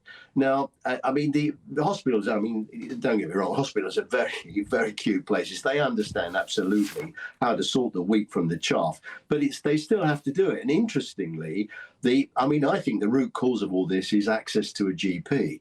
Some hospitals now are employing GPs, so you get triaged off to a GP with these seemingly trivial things. So the GP has a look at it and says, yeah, pull yourself together and take some aspirin and go home. Or they say, actually, I think you should have a CT scan. So they do kind of sort it out. But the problem we've got, we've seen it, we've spoken about this in the doctors' strikes. We've got GPs who are unemployed because the government won't fund GPs' roles in primary care. So we could resolve all this if we just had more GPs. I mean, we're told also, of course, to go to the pharmacy. Great people, highly skilled.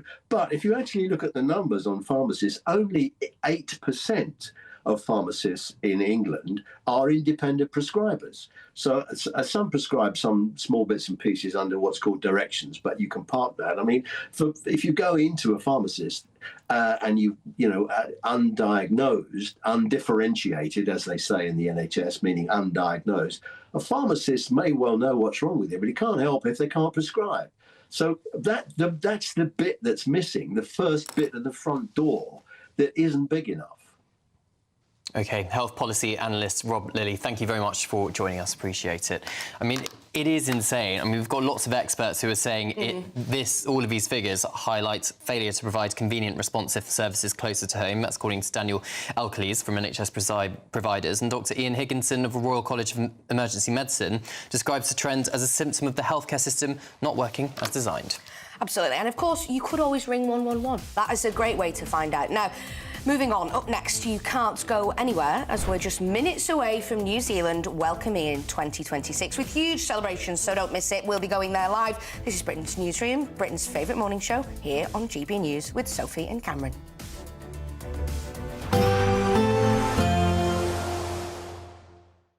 Expect warm spells with the odd rude interruption. Box Boilers sponsors the weather on GB News. Good morning, welcome to your latest GB News weather update, brought to you from the Met Office. It's a cold start to the final day of 2025, but there will be more in the way of sunshine out there if you are heading out on a New Year's Eve walk. But it's a frosty start. The frost may not clear across some northern areas. You can see that with the blue colours here on the map, and any mist and fog that's formed in the south and east could take a little while to clear as well. But once it does, there will be plenty of sunshine, in particular across England and Wales. Cloudier skies, though, starting to move into parts of Scotland in particular, with some strengthening winds as well. This will bring slightly milder conditions, but with a brisk wind near gale force winds, it's going to be a pretty unpleasant start to the Hogmanay celebrations, unfortunately, for much of Scotland. Some heavy downpours moving through as well. Should stay dry as we look further south towards Northern Ireland, as well as much of northern England and then into Wales and England. But there will be a lot of cloud around, a frost developing quite quickly across many southern areas, in particular once again into this evening. So you will want some layers if you are heading out for New Year's Eve celebrations. Now, as we head through the night on New Year's Eve, the winds will push down from the north, so that means snow showers will start to pile in across parts of northern Scotland in particular, to low levels initially, but we are expecting some snow, some high to lower levels later on to higher levels initially. And it's going to be a cold start to the day on New Year's Day. A warning is in force for snow and ice across northern areas of Scotland all the way until Friday. Further south, though, should remain relatively dry. There's a risk of the odd shower across parts of Wales and Northern Ireland. For most of us, it should be a dry day to start 2026, but another chilly one, so you're definitely going to be wanting your hat and gloves. Have a great evening. Bye-bye. Expect warm spells with the odd rude interruption. Boxed Boilers sponsors the weather on GB News. This is your chance to become our biggest cash prize winner to date. £85,000 in totally tax-free cash could be making its way from our bank account to yours. It would be like having over £7,000 per month extra to play with each month for a whole year. That could be you, safe in the knowledge that 2026 is on us. For another chance to win £85,000 cash, text cash to 63225. One entry costs £2.50 plus one standard network rate message, or text bonus to 63225. 5 entries cost £5 plus one standard network rate message. Go to gbnews.com/win. Entries start at £2.50. Call 0903 686 3232. Calls cost £2.50 plus your network access charge. Or post your name and number to GB18 PO Box 8690 Derby DE1 9TT. UK only. Entrance must be 18 or over. Lines close at 4 p.m. on the 30th of January. Please check the closing time if listening or watching on demand. Decisions made in Washington aren't just shaping America, they're shaping Britain too. From migration to global security, from crime to health. Whatever happens in the White House today will be felt in your town or city tomorrow. That's why The Late Show is live from Washington, DC. Cutting through the politics to show you what it all means for Britain. The Late Show live every night at midnight. Only on GB News, Britain's news channel. Bold. They are under no illusion. Ray, Are you a human trafficker? boundless. I've had enough of the nonsense, and I'm not afraid to say it. Don't get this on the BBC. Every weeknight, I tear through the headlines. The smell of gasoline. Should we be worried about it? From Westminster madness to cultural war chaos. What I'm going to do now, they are throwing things out the car as we speak. Get ready, Britain. Here we go. Patrick Christie's tonight, weeknights from 9 p.m, only on GB News, Britain's news channel. At GB News, we love to hear from you, our loyal community. So drop us a line at gbnews.com/yoursay. There you can talk to each other and also to the presenters live on air. gbnews.com/yoursay, because GB News is your channel, Britain's news channel. Join me, Nana Okoye, for an informative, interactive news programme with a difference. It's fun. No, he didn't say that, Dan. I'm so surprised. I think there's an element of truth to that. Join me from 3 p.m. every weekend, only on GB News, Britain's news channel. In the GB Newsroom, we bring you the news as it happens. With our team of dedicated journalists across the UK. We're ready to keep you up to date with what's happening every half an hour, every single day. Bulletins here on GB News. The People's Channel. Britain's news channel.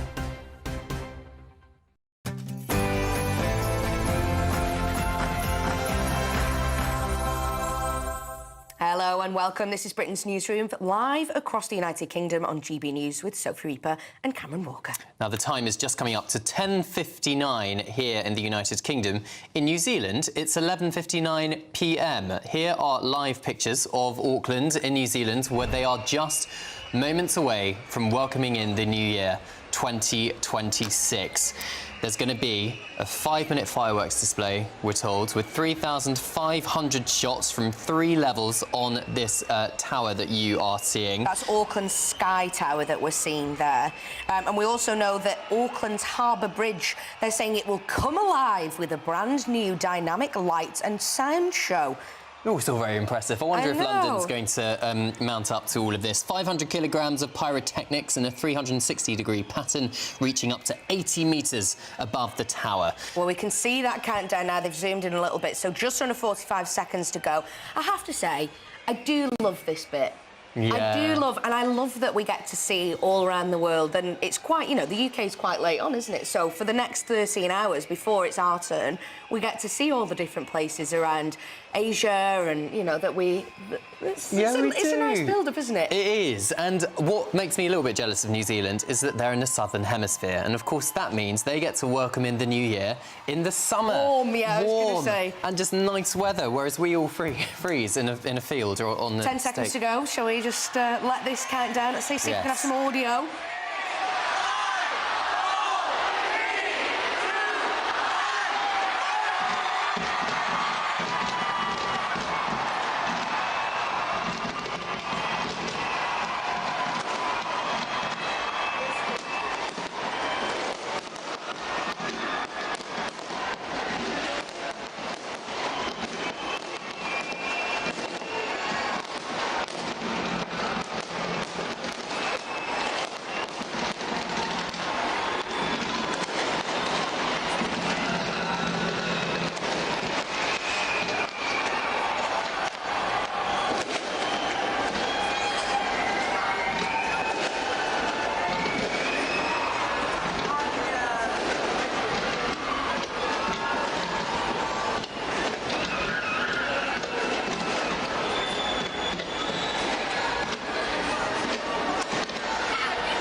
You're watching and listening to Britain's Newsroom on GB News, and you are listening to live pictures, as it were, of Auckland in New Zealand as they welcome in 2026 with a magnificent firework display. Indeed, so any of our viewers that are from New Zealand or that might be over in New Zealand watching us online, a very happy new year to you. All the best to you from GB News. And that, of course, as we were saying, will be the case for the next however many hours there are left, but all the countries will welcome it in as it goes. Can't wait. It certainly is. 13 hours for us, isn't it? 13 You've got any hours big plans left. This evening, Cameron? I know you have. Oh, I'm off to a house party. Yes. And then I'll be right back here. You and our very own Tom Harwood. Yes, we will be. We will be, and then we'll be back here tomorrow presenting as well, so I'm sure that will be an entertaining one. Well, I can confirm that I will not be. Will you I'm not? heading straight back up north. We have a New Year's tradition where we always celebrate at my parents' house. So me, my partner, my best friend and her partner, and the family will all be at my mum and dad's house. Oh, that would be lovely. Yes. Well, we're doing a little dinner party, so we're each bringing a course. So I'm bringing lasagna. I think we've got Tom Harwood bringing some canapes as well. I think Is Tom Harwood a good cook? He is quite He's probably a good cook. listening in the He newsroom, probably so is. careful. I think he's quite a good cook. I don't think I can say anything else because, as you say, he's probably listening. Do you have any traditions on New Year's? Do you do Old Lang Syne? Do you have champagne at New Year's? Do you watch Jules Holland? Yeah, we'll have some... All of the above? Yeah, have some bubbly, have some champagne at midnight. But you do the grape thing, the Spanish thing? Yeah, so it's a really big tradition in Spain, and basically what you do, it might sound a bit odd if you've never heard about it before, at midnight, you get under your dining room table and you eat 12 grapes. OK. And I was a bit sceptical about this last year, and I don't think it's, magical grapes. But what you do is, as you eat each grape, you think about a hope or a manifestation or something that you would like for the year that has just begun. And I did it last year, and I won't bore our viewers with all 12 of mine, but most of them have come to fruition. I think actually what it is that you're speaking it and you're willing yourself, and you set yourself that goal. It's almost like a New Year's resolution. Yeah. But it's it's very meaningful. Me and my sister have done it now the past few years, and we'll do it again tonight. Well, that's a lovely I'm tradition. off to buy my grapes after the show. Oh, are you? Well, that's a really, really lovely tradition. And our makeup artist Eleni is doing it this year as well, because this time last year I presented on New Year's Eve. Yes. And I told her I was going to do it that night. And I was telling her about it this morning, and as soon as we'd had the conversation, I came out of the room, she toddled off to go and buy her grapes. So she'll be doing it this year. Absolutely. So we'll have to see how it works for her. But... Well, it's a nice way to an optimistic way to welcome in 2026, isn't it? As long as you don't clog up A&E because you accidentally choke on a grape. That's always the worry. You know what I also think is a really nice tradition, and it's a bit of an odd one. What? Apparently, the colour underwear that you wear on New Year's Eve sets what your year. So, for example, let me get it. I have never heard of that. What a random New Year's Eve tradition. I only heard about it this year. Well, why me and our makeup artists were talking about this morning. Right, here we go.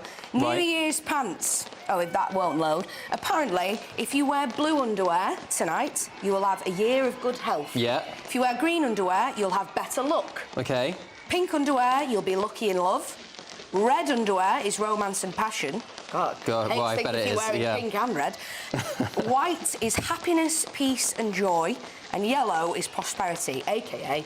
cash. Lovely. So, what would you go for there, Cameron? Tell the nation. Oh, no comment. No comment, no? Sophie. No comment. Well, no comment. We want to hear from you, from our lovely viewers. Let us know if you're gonna eat grapes under the table. Let us know what colour underwear you'll be wearing this evening. You don't get this on other channels. You heard it here first on GB News. Absolutely. Public service broadcasting right there, Sophie. You know what? And also keep coming in with your New Year's resolutions. And there it is. Welcome to your New Year, New Zealand. From New Zealand's 2026 in New Zealand, a wonderful fireworks display. What was it, 500 tonnes of fireworks or something? Is that what I read?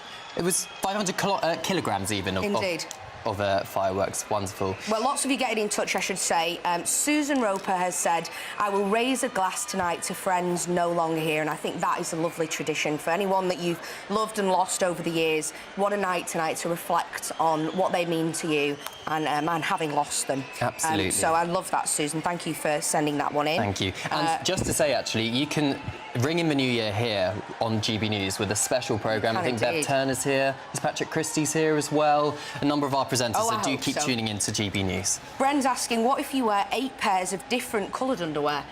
That's greedy. You'll be very warm, I think, is what will happen if you wear 8 pairs. You might need to be, though, if you're out and about. I was going to say, in winter in December, it's very cold, so maybe that is a good idea. Anyway. Lots of traditions. Lots of traditions. Should we talk about some politics? Still New Year's related, though, as Nigel Farage has used his New Year's message to go on the attack on this government and the previous government's handling of the British Egyptian activist Alaa Abd El Fattah returning to Britain. Well, the Foreign Secretary, Yvette Cooper, has ordered a review of serious information failures concerning the case. Now, take a listen to Nigel Farage's message. If we go on voting for the same old parties, I promise you, nothing will change. Think, just in the last few days, of the El Fattah case. Here's a guy that's come out of Egypt, come back to Britain, who's put out just the most abominable, hateful tweets about killing Jews, killing white people, fighting the police. And this man was given citizenship by the Conservative Party and welcomed back into Britain by the Labour Party. Frankly, there is little to choose between the two. We're the people offering hope. We're the people offering change. And 2025 showed you, with those county elections, which we won comfortably, what we are capable of. As we look forward to 2026, we have a massive set of elections. The whole of Scotland, the whole of Wales, all 32 London boroughs, county elections, thousands of council seats all over the country. And yet what are we now seeing? We're seeing a Labour government saying to those councils, if you want to cancel the elections, in some cases for the second year in a row, you can do so. Well, the Lib Dem leader, Sir Ed Davey, has also released his New Year's message. Take a listen. Protecting our environment, fixing the NHS and social care, these are our battles. As well as standing up to Donald Trump and Elon Musk, taking the fight to Nigel Farage and winning.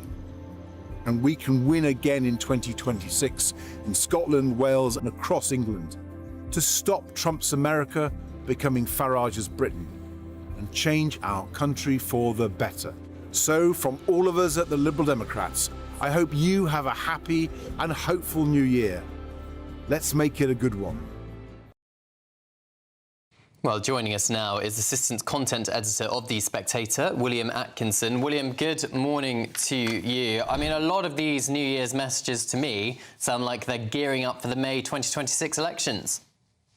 Yes, I think that will be the hinge point of next year's politics, won't it? I mean, as somebody who's now been around Westminster for a few years, I sort of get the fundamental sense that all of the important stuff in the year actually happens in pretty much the first 4 or 5 months. That's when all the major government announcements are made and the like. And then we have the local elections at the start of May. Everybody debates those for a month, and then everybody goes on holiday with a couple of sort of returns to the budget and just after party conference later in the year. But obviously, the first sort of 4 months of the year are going to entirely be sort of shaped by who's going to end up on top, because there's a very large set of elections, even with the government's efforts to try and cancel quite a few of them. And we've got elections across London, we've got them in Scotland, we've got them in Wales, and across vast swathes of England. And if we see a repeat of last year's results, we're going to see both Labour and the Tories decimated, Reform emerge as the largest party, and then also this time becoming perhaps the second or even the first largest party in Wales, and then certainly becoming the second or third largest party in Scotland, meaning that they will become truly a national political force for perhaps the first time.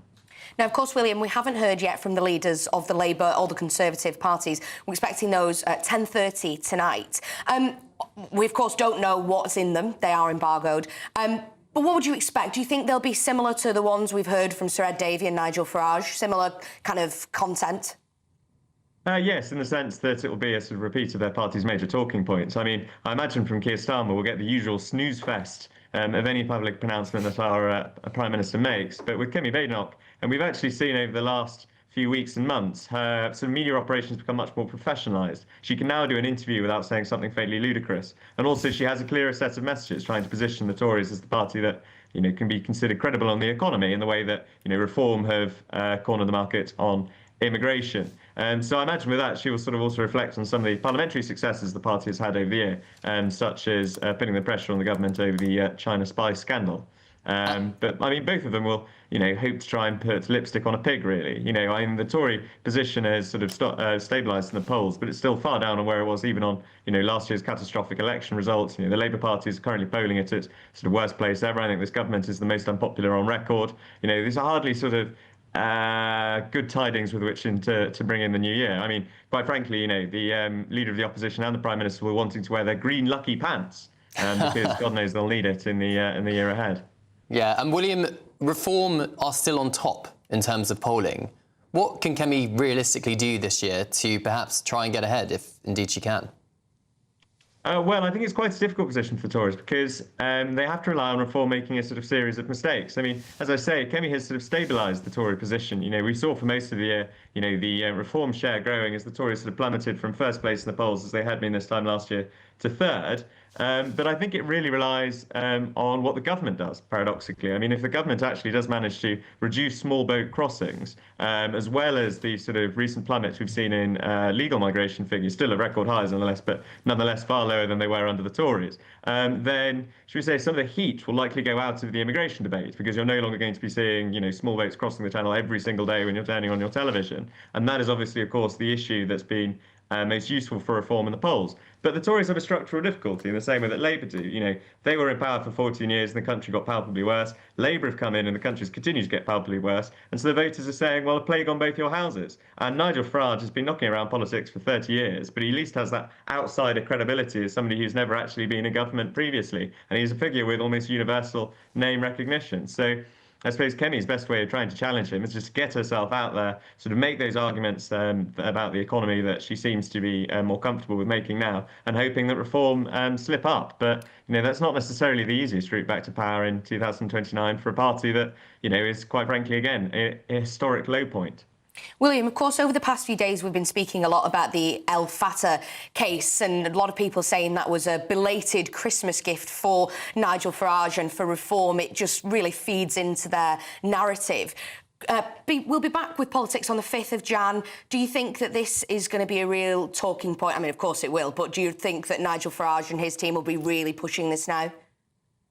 I think so. I mean, again, I think because this, I think it brings through some fundamental sort of failings on the part of both the British state and on both of the two major parties. The idea that this guy had been sort of stripped of his participation in a European Union prize in 2014, and yet successive foreign secretaries and Number 10 and across Whitehall, nobody had actually bothered to look up this guy's sort of tweets or history or background before letting him, so first of all giving him citizenship and then letting him come to the United Kingdom, let alone celebrating the fact that they brought him in, this man with these sort of vile past behind him, I think is palpably ludicrous.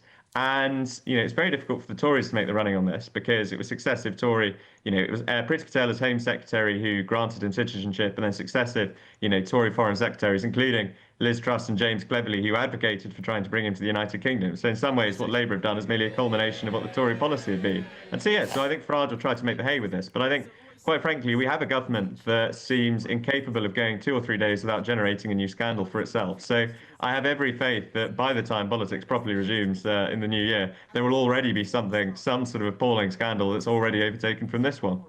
As you say, with the El Fatah case, it involved both the previous Conservative administration and the current Labour administration. But is it the fault of politicians, or is it the fault of the civil service? Because clearly Farage is on the attack of the two major political parties, but of course it's those behind the scenes who perhaps have something more to answer for. I think certainly there are cases of why the sort of Foreign Office was putting so much time and effort into this individual. But I mean, if sort of previous sort of Tory ministers and now Labour ones sort of turn around and say, well, it's not my fault, Gov, the civil service didn't tell me this. Well, you're supposed to be a minister of the Crown. You're supposed to be either, in charge of this country's sort of Homeland Security, if you're the Home Secretary, or you're supposed to be representing us abroad. If you don't bother to do a sort of, even sort of check up on who this individual is, give his name a quick Google before you're going in to lobby the President of Egypt to allow him to be allowed out, I think that's a complete dereliction of duty. And so I don't think it's possible for them to turn around. As much as somebody who's written about this sort of time and time again, there are many deep and sort of instinctive institutional flaws within the sort of British state that need to be addressed, and hopefully a future reform government, would make more headway with that than any of the two old parties. But nonetheless, I think Tory ministers especially can't hide around by saying, well, I didn't know, I wasn't properly briefed, because, that's throwing civil servants under the bus for something that was ultimately within their responsibility to try and check. William Atkinson, Assistant Content Editor of The Spectator, thank you so much for joining us this morning, and a very happy New Year to you. Thank you. The time is 11:16 and time for the Great British Giveaway, with 2026 just around the corner, already here if you're in New Zealand. Imagine having 85 grand in cash to kick off your new year. Here's all the details.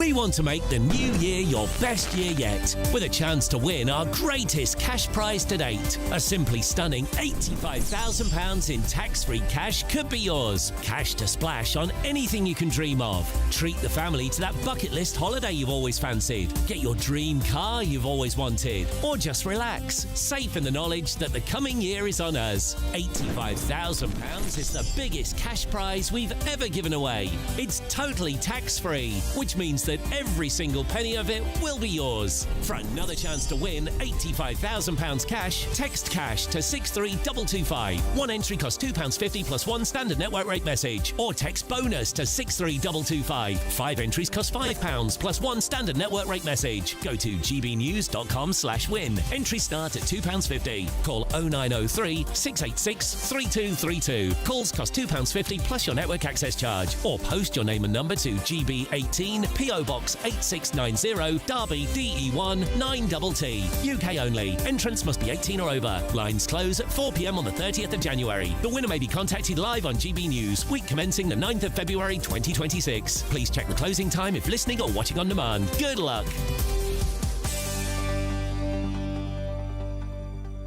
Best of luck with that. And up next, we'll reveal why only 1 in 4 of us stick to our New Year's resolutions. We'll be going through that with Stephen Pound and Claire Muldoon. There they are. This is Britain's Newsroom here on GB News.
Mornings don't have to be tiresome, especially if you have the right company. Wake up to news as it happens, opinion and debate, and of course, a little bit of entertainment too. Because when the kettle's on, we're on.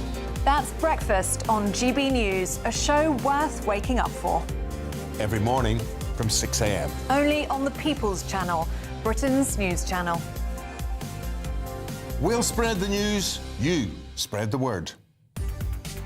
From the school run to the home run, watch a new show for all of Britain. He can say whatever he wants. A straight-talking show where all voices are heard. And, you know, when are we going to stop talking about smashing the gangs and actually do it? With the stories that matter from every part of our country. There's a bit of a crash landing there for your Chancellor. Bold, fearless and standing up for you. That's me, Martin Daubney, 3 p.m. till 6 p.m, weekdays, here only on GB News. The People's Channel, Britain's news channel. Westminster's full of talk, but out here, it's the real world. Am I allowed to talk now? No, that's it. This is where it matters, real people and real lives. That's what politics is all about. In fact, has Trump made a good start? No. Straight answers, no spin, and just a couple of pints. How many fingers have I got up? About 10. So join me for Lee Anderson's Real World every Friday at 7 p.m, only on GB News. The People's Channel, Britain's news channel.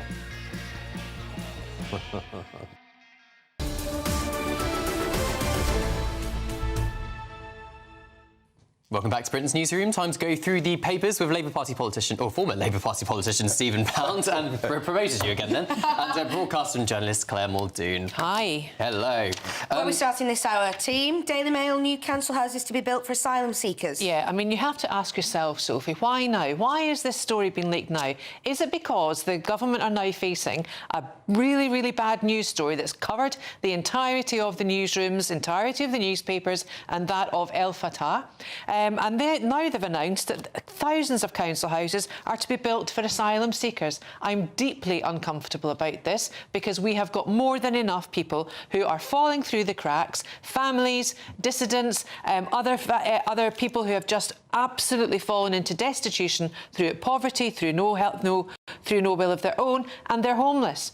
Why should asylum seekers be granted more priority over the people of Great Britain? And something else, the optic of this just absolutely stinks for me. They don't have the time and they don't have the money to get them up for normal people, for citizens already. Why do it now for asylum seekers? Well, if there was a grain of truth in what you've just read in the paper, then I'd probably agree with you. However, it's a complete piffle. Look, this is an unaccredited story from a journalist on a newspaper. It has nothing to do with the government. And what they're saying is that, let's face it... It's a pilot scheme, Stephen. Well, it's a pilot scheme. There's 5 councils, not necessarily Labour councils, councils like Thanet and Peterborough, you know, they're actually talking about buying back some of the council properties that have been sold for temporary accommodation to get asylum seekers out of hotel and then put them back into social housing so they can actually then be But they will be social housing if the councils buy them back. Yeah. Now, not all of them. Peterborough, Brighton and Hove, Hackney, Thanet and Powys, right? There is talk of building council houses specifically for asylum seekers. I'm sorry, we must have read a completely different piece of writing here. There is no possible... It's a pilot scheme. Nobody is remotely suggesting we actually build a council house and say this is reserved for asylum seekers. What we're talking about is taking people out of hotels into what they call dispersal accommodation. Yep. Because we all know that if there's one absolute recipe for disaster, it's have a whole group of young men with very little to do, £68 a week to spend, clustered in a hotel somewhere. We end up with a Bell Hotel situation in Epping. It's disastrous. We've got to accelerate the process of... No, we just stop them coming in, Stephen. If you had the answer to that, you know, you'd be the president tomorrow. But we don't have the answer to that, except in a multiplicity of different ways, working with the French, but accelerating the process whereby people are actually... So how long is it going to take then for councils, these 5 councils, to buy back council house or the old stock that are currently inhabited by people who've bought them through Thatcher's right to buy scheme? That's going to take forever. It could take a couple of weeks. Come on, to buy a house. I've just... It takes ages to buy houses. Well, I don't know. I mean, maybe it's different for some of us, but the idea, the reality of this situation is we've got to get people out of hotels. If we try to put them in, some of them in military bases, like we have in Crowborough, and we have the particular one in Scotland, then fine, that's all good. But the main thing is to accelerate the process. In Holland, when you actually apply for asylum, you don't get out of the airport. You know, if you've been approved, you come in and you start paying tax. If not, you get sent home. We should be doing that. But you say we've got to accelerate the process. I think what's going to annoy a lot of our viewers and a lot of other people is, shouldn't we be accelerating the process of getting Brits into homes? Which is exactly what we are doing. I mean, no, we're not. Precisely, we are certainly in London and Manchester. In Manchester, they have the biggest council house building programme for 30 years. London, we're building more council houses. But they're not good. The schemes that have been set up, the right to buy or whatever it's called, is not good schemes. It's almost like a Ponzi scheme, because you're still renting a part of the flat that you buy. The flats aren't fit for purpose. No, I'm afraid I disagree. My daughter's just moved into one of these places, which is where we actually, you rent and you end up owning the property through a housing association. The real problem here is maybe it's a Freudian slip when you talked about the right to buy. The real problem here is the selling off of council housing stock in the 70s and 80s, when none of that money that was actually raised was then put back. No, the problem with that scheme was they didn't build enough houses for the displacement of the people who actually bought the stock. They didn't replace the stock. That was the issue then, Stephen. There was no Freudian slip from me. This is Margaret Thatcher's scheme. Which is a great thing for social mobility. But unfortunately, they did not reciprocate the deal in that they didn't buy or make do. I have to say, if you go to council estates around my way, you find which are built by, for council tenants, for people, working people, to have a decent, secure accommodation. Right to buy came in, people bought them, and then guess what they did? They sold them, or they moved and left the country. And so, those properties are now coming back in under what we call short-term leasing, or Well, they were lucky if they could get out of that. Well, a Philadelphia lawyer would need to get out of the conveyancing for a right to buy. Well, from council homes to a luxury home of the Russian President Vladimir Putin being attacked by drones, Stephen. Well, I have to say, every time you read about Putin's up to, you always beggars belief. He's invented this ludicrous proposal that somehow 91 drones zoomed through the air from Ukraine into his place in Novgorod between St. Petersburg and Moscow. But hey, the heroic Russian air defence managed to kill them all. None of them actually struck this palatial. It's a bit like Saddam Hussein's palace. But what this is actually about is destabilising the peace talks at the present time. And I have to say, I'm no great admirer of President Trump, but the fact he's actually got people talking about this can only be a good thing. A, destabilising, and B, giving the Russian people an excuse to carry on fighting. It's a complete nonsense. It's a bit like the burning down of the Reichstag in 1930s, which the Nazis used to try to basically as a precursor to war. Claire, do you think this is just kind of Russia ramping it up ahead as these talks continue? No, I don't think it is, actually. I think that the drones did attack. I think they were sent there by the Ukraine to attack Russia.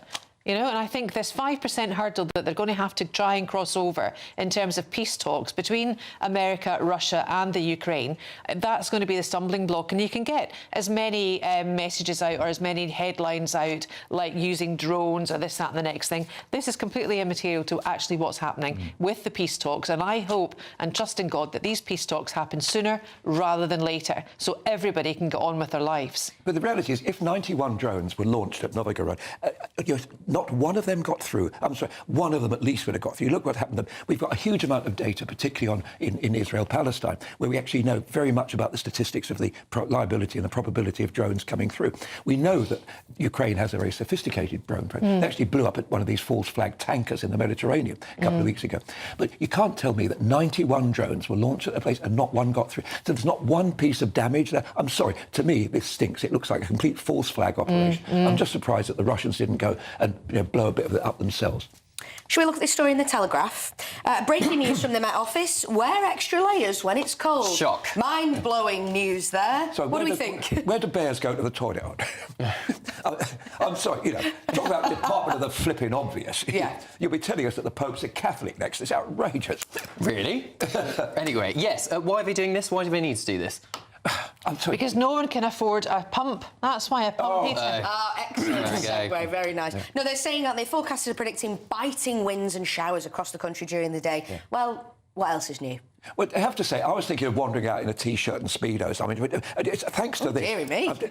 Thanks to this, I've decided I will start wearing my thermal vest. Thank you to those people. What Conservative minister was it that said to old people they should put on an extra jumper? and she got lambasted for it. Who was it? Can you remember? I'm just. I remember, it was the Tory It was part of John Major's. People should clean their teeth in the dark. I see. It just feels like the nanny state, doesn't it? Completely. What's completely. the need? Share a shower with a friend. If you don't know to put on an extra layer when it's cold, something's gone seriously wrong, hasn't it, Claire? Or draw your curtains. When it's dark. They're draft excluders, you know.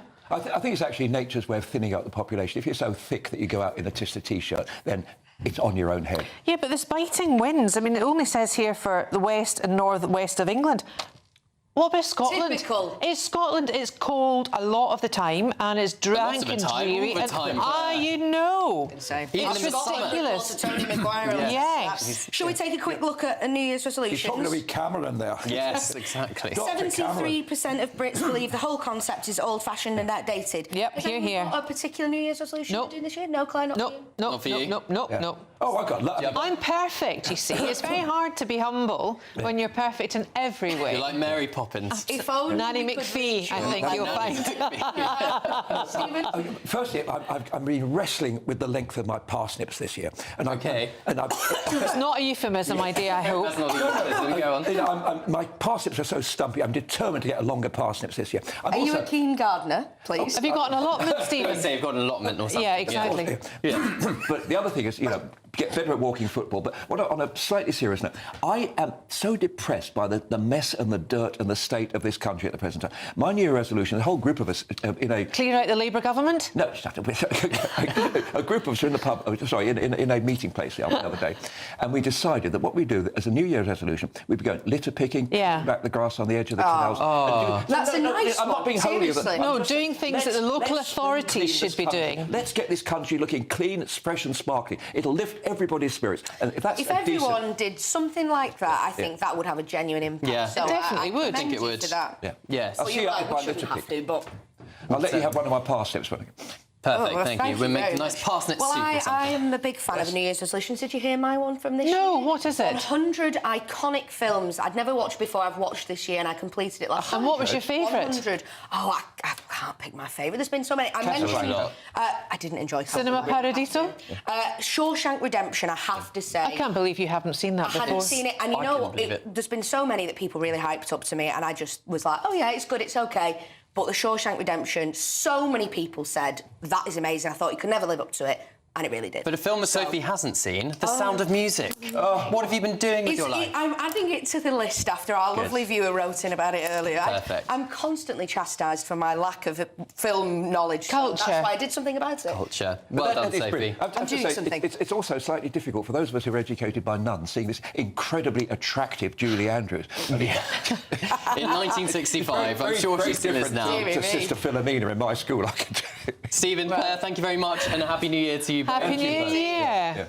Well, very interesting conversation there. Keep watching the films. Keeping things interesting with your 60-second news update with the lovely Sam Francis.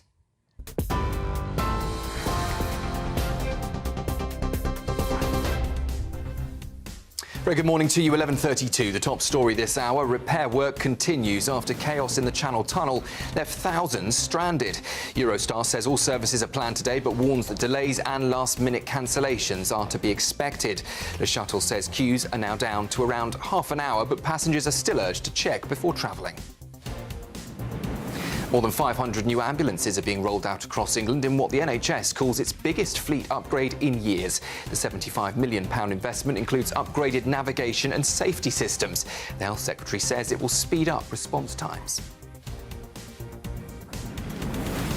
A nurse injured in yesterday's hospital attack in Merseyside says she was nearly beaten to death and is lucky to be alive.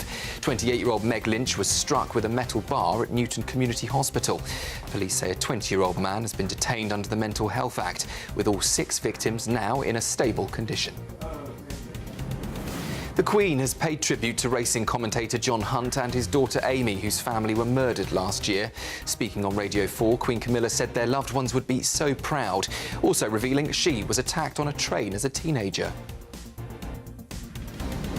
And as the world prepares to welcome 2026, forecasters say wrap up if you're heading out tonight. The Met Office says New Year's Eve will be cold but mostly dry for fireworks, though Scotland faces strong winds and hail. And as 2026 begins, snow, ice and gales are expected in the north. Those are the headlines. I'll be back with you in around half an hour. Take the GB News family with you on any device. As long as you have an internet connection, tune into GB News anywhere on the planet or beyond.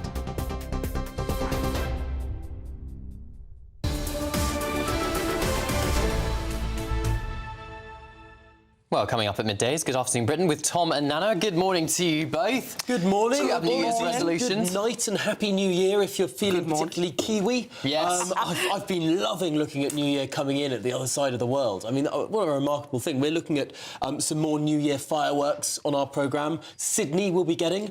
I've heard a whisper we might even be able to access a camera in Pyongyang in North Korea, which would be exciting. So we'll have to stay tuned for that. It is interesting, but sometimes I think that, because I did this once in Essex when I counted down. I started the 10, 9, 8, 7, 6, 5, 4, 3, 2, 1 countdown about a minute early. Just for a laugh in the pub. And I said, only joking. It's like we're such an anticlimax. It's like we're back in the 1700s where different towns would have slightly different time zones. We only got one time zone when the railways came along because it only became necessary when we could get to places quickly. Oh, really? But it used to be wherever you were, when the sun was up in the sky, that was noon. And so you had dozens of different time zones. Also, we've got to talk Shamima Begum as well, because it seems the ECHR has officially requested that the Home Office explain its decision as to why her citizenship has been revoked. So here we go. European Court judges. She's now, again, I don't know whether this is false hope. I'm hoping it is. But I do recall Nigel Farage once saying that she should come back and we should deal with her here. I don't agree with that at all. I don't think our viewers or listeners will either, actually. No. Sounds like a jam-packed Good Afternoon Britain to round off what's been a very interesting year for you, hasn't it? Certainly. That's over midday. It's going to be fun. Thank you both. Now, to join us from 10 tonight on GB News for New Year's Eve special coverage with Bev Turner, Ben Leo, Alex Armstrong, Miriam Cates and Darren Grimes. Ring in the new year with us live here on GB News at this very desk, so do make sure you tune in for that. Indeed. Now, still to come, find out why the ISIS bride Shamima Begum could return to Britain if EU judges have their way. This is Britain's Newsroom on GB News. Hello, very good day to you. This is your GB News weather update coming to you from the Met Office. As we go through the rest of this New Year's Eve, well, it's going to be fine but cold for many of us. However, we do have some showers pushing into the north, and here we're going to see the winds strengthening as well. It's because the high pressure that's been around through recent days, that is retreating a little bit further towards the northwest. So that will allow for the winds to strengthen in the north and those showers to feed in as well. Initially, they're going to be falling as rain, but we are going to see a bit of snow arriving later on. Like I said, towards the south, however, it's staying largely fine, albeit a few mist and fog patches could linger into the afternoon. It is a chilly day, despite the fact that there'll be plenty of sunshine around. Temperatures are a few degrees below average for the time of year and feeling even colder with those strong winds towards the north. Now, as we head through this evening and towards midnight, an early frost across some southern parts and some mist and fog could again develop quite quickly through the start of the night. But as we head towards midnight itself, it's a tale of two halves, really. Windy, a gusts of 60 to 70 miles per hour around Orkney, Shetland and the far north of Scotland, and plenty of showers across much of Scotland. Some of those showers feeding into Northern Ireland and Northern England too. Drier further south across central southern parts of England and Wales. A largely fine start to New Year's Day, albeit we are going to see a bit more cloud sinking its way southwards, and as a result that's going to lift the temperatures a little bit after a cold frosty start to the night towards the far south. By the time that we get to around dawn, we're looking at temperatures being a few degrees above freezing for many. More snow showers piling in across parts of Scotland as we go through New Year's Day. Also a swathe of something a little bit wet and perhaps a bit wintry pushing its way across parts of Northern Ireland into England and Wales as well as we go through Thursday. Otherwise, it is going to be a cold feeling day, especially when you factor in the brisk winds. You want to know what's really going on in the corridors of power? Labour don't know what to do with you half the time, and that makes you quite lethal in the chamber. Get behind the headlines with Chopper's Political Podcast. Join me, Christopher Hope, as I sit down with the great and the good of British politics. We'll see where this ruling takes us. These are the stories shaping our nation. Chopper's Political Podcast, available now on all platforms. Listen in and stay ahead. Decisions made in Washington aren't just shaping America, they're shaping Britain too. From migration to global security, from crime to health. Whatever happens in the White House today will be felt in your town or city tomorrow. That's why The Late Show is live from Washington, D.C. Cutting through the politics to show you what it all means for Britain. The Late Show live every night at midnight. Only on GB News, Britain's news channel.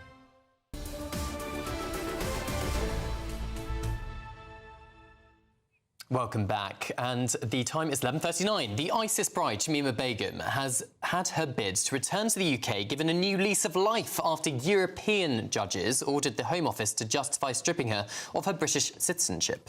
GB News chief political correspondent Catherine Forster joins us in the studio now. Catherine, very good morning to you. What exactly does this mean for our government?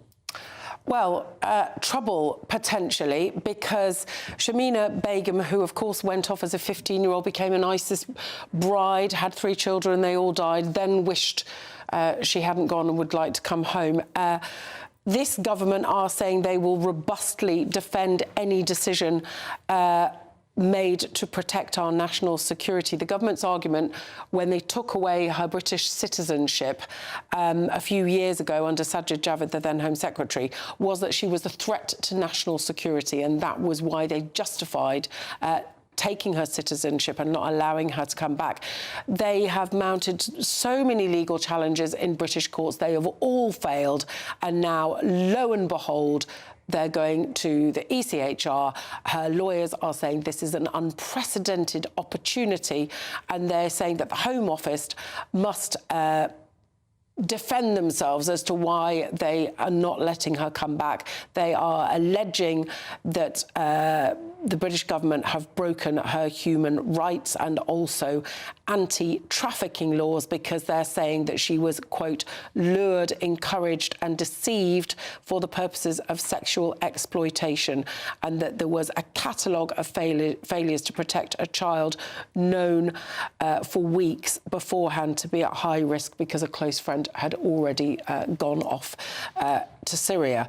Now, the government are talking tough. Let's see what happens. The Shadow Justice Secretary, Robert Jenrick, has said under no circumstances should Begum ever set foot in the UK again. We don't need a foreign court in Strasbourg to tell us who can or can't come into this country. OK, Chief Political Correspondent Catherine Forster, thanks for joining us. Now, a Home Office spokesperson in response to this story has said the government will always protect the UK and its citizens. That is why Shamima Begum, who posed a national security threat, had her British citizenship revoked and is unable to return to the UK. We will robustly defend any decision made to protect our national security. The time is 11:42, and up next we'll tell you about a campaign from a group founded by the King, and they are throwing its weight behind the Great British Boozer. But first, if you're in search of some holiday sun, here's the forecast for some of the top European destinations. You're looking happy. Well, the forecast looks good. So you've sorted the travel insurance then? All Clear Travel Insurance sponsors GB News Travel Destinations Forecast.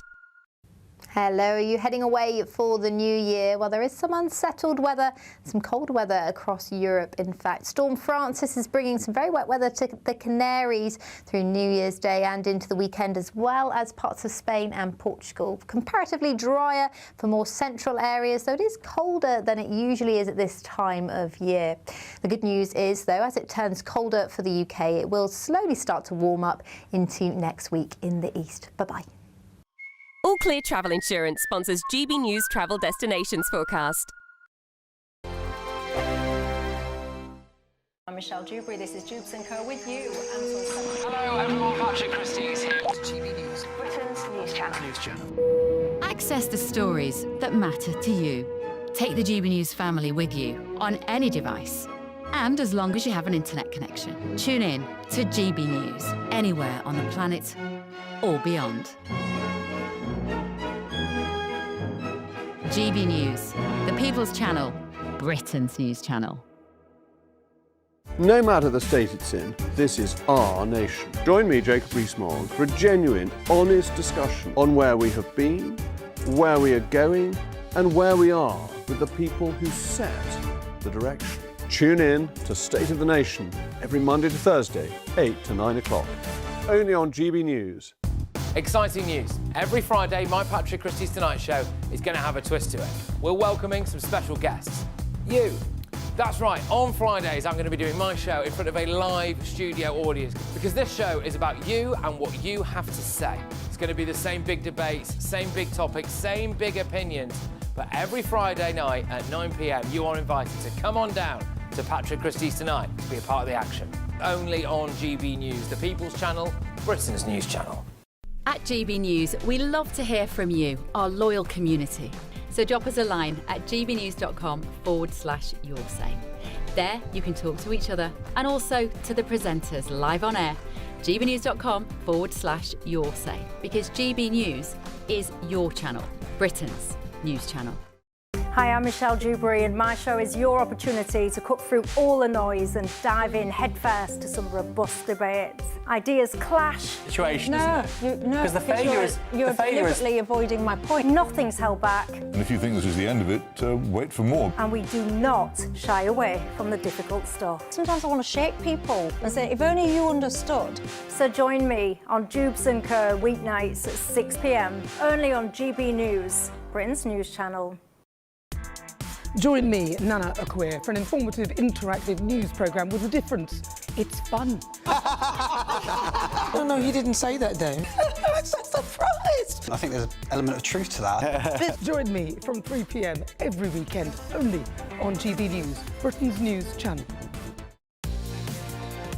Mornings don't have to be tiresome, especially if you have the right company. Wake up to news as it happens, opinion and debate, and of course, a little bit of entertainment too. Because when the kettle's on, we're on. That's Breakfast on GB News, a show worth waking up for.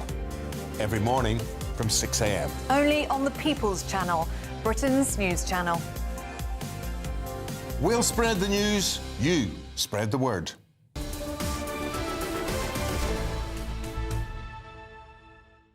Welcome back. The time is 11:46, and as people get ready to ring in the new year, pubs across the country are gearing up for one of their busiest nights. But with the celebrations, that comes with a warning as venues face an extra £32,000 in business rates over the next 3 years, raising fears of closures.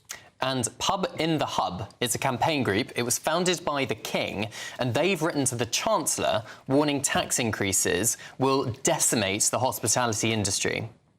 And we're joined now by, again, Chief Political Correspondent Catherine Forster. We've kept it with us because, well, there's a lot of criticism from the Chancellor over phasing out of business rates relief for the hospitality industry. Now, I must just say, with my royal correspondent hat on, that the King has no political say in what happens with Pub in the Hub. But Pub in the Hub is one of 6 other hospitality organisations who've written to the Chancellor expressing their anger and frustration. Yes, pubs incredibly angry and worried about the measures that Rachel Reeves announced in the last budget. And of course, because the government promised not to put up national insurance, income tax and VAT, the biggest raising taxes, what they've done is try to find money in lots of other ways, and what that's done is upset particular groups of people. I mean, remember before the general election, Labour said that all the money was going to come from growth, and the only tax rises that would be needed would be like on nom-doms, putting VAT on school fees, and then they've had 2 massive tax-raising budgets. So many pubs are saying that they are potentially facing closure. They've written to Rachel Reeves asking them to think again. We know too that there's quite a number of pubs are actually banning Labour MPs from their establishments. They're simply saying, we don't want you in here because of what these measures are going to do to us. Will the government listen and think again? I wouldn't bet on it. I mean, they have eventually listened to the farmers in that they've raised the amount you can have before becoming liable inheritance tax from 1 to 2.5 million, and if you have a spouse, it's potentially 5 million. That's a big change, but that took well over a year. Yeah. So many demonstrations, hundreds of tractors coming into central London, the farmers pushing on this, and it took well over a year. So, but pubs, hospitality, COVID was very difficult, and obviously they got a lot of help, but I think so many of us got out of the way of going out, and we've got used to ordering stuff. Alcohol's cheap at the supermarket, and pubs are closing at a terrible rate, and I mean we will miss them if and when they go, and they are closing all the time. Well, that's the issue, isn't it? Of course, you say it took the farmers well over a year. I'm sure lots of pub landlords and bar owners and whatnot, they're sat listening to this and thinking, I haven't got a year. Exactly. What are they to do? That's the frightening thing. And obviously we heard over Christmas many pubs not being able to take on as many staff, that their usual Christmas festive rush isn't as much. It's a scary time for landlords. Yes, and it's, as you say, Sophie, it's not just the business rates that they have to pay. The actions in the government, one budget, was it this budget, the last budget, I'm losing track, in raising the minimum wage, great if you're a young worker, but raising employers' national insurance as well, and then halving the threshold at which employers have to pay that from something like 9,000 to 5,000, makes it so much more expensive to employ lower paid workers, as workers in hospitality tend to be. It's like they are being knocked from all directions, so really difficult. And with the farmers, my understanding is that it was the president of the National Farmers Union, Tom Bradshaw, who'd been campaigning, eventually got a meeting with the Prime Minister, and that's where the movement came. But yes, very worrying times for publicans. A Treasury spokesman stated that the budget provides £4.3 billion in support packages, reducing next year's bill increase for pubs from 45% to just 4%. But I think what baffles me is that community pubs, according to the Telegraph, face rate hikes 10 times higher than warehouses used by online giants. So, for example, average hospitality venues pay 40% of turnover in tax. Amazon pay only 3.4%. How does that equate, and why can the government not do anything about the big online giants paying far less than a tiny pub in the Midlands? It seems incredible, and also it feels like there's a disconnect between what the Treasury say and what their calculations are and how things actually work on the ground. And we saw this with the farmers when the government was saying, no, it won't affect that many estates, and you've still got 10 years to pay, and it's half whatever. And the reaction of farmers on the ground who were simply saying, you don't really understand how this works in practice, because on paper we might have loads of money, but actually, a tractor costs a huge amount and we don't have cash. Yeah. And I suspect it's the same. But, of course nobody likes tax rises. Of course nobody likes to pay their taxes, and the government is short of money. But it does feel like there's another group incredibly upset, and many people fearing for their livelihood. OK, Chief Political Correspondent Catherine Forster, thank you very much for joining us, and a Happy New Year to you as well. And Happy New Year to you. And this is, of course, the year that we need to be supporting our pubs. So if you're celebrating New Year's tonight, maybe consider heading down to your local pub. But that's it from us, isn't it, That is. Sophie, it's been a pleasure presenting with you. And you, my love. Certainly will be. I'll be back here same time tomorrow with the lovely Miriam Kate after probably not much sleep, to be perfectly honest. But yes, do let us know what you're doing on New Year's Eve. gbnews.com/your say. But now it's time for Good Afternoon Britain with Tom and Nana. Happy New Year.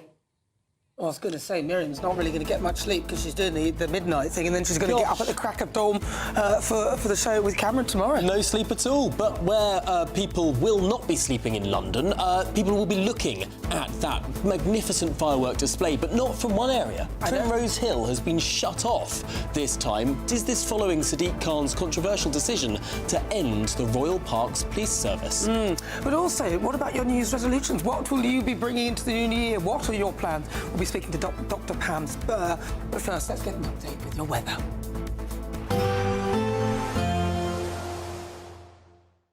Expect warm spells with the odd rude interruption. But Boxed Boilers sponsors the weather on GB News. Good morning, welcome to your latest GB News weather update, brought to you from the Met Office. It's a cold start to the final day of 2025, but there will be more in the way of sunshine out there if you are heading out on a New Year's Eve walk. But it's a frosty start. The frost may not clear across some northern areas. You can see that with the blue colours here on the map, and any mist and fog that's formed in the south and east could take a little while to clear as well. But once it does, there will be plenty of sunshine, in particular across England and Wales. Cloudier skies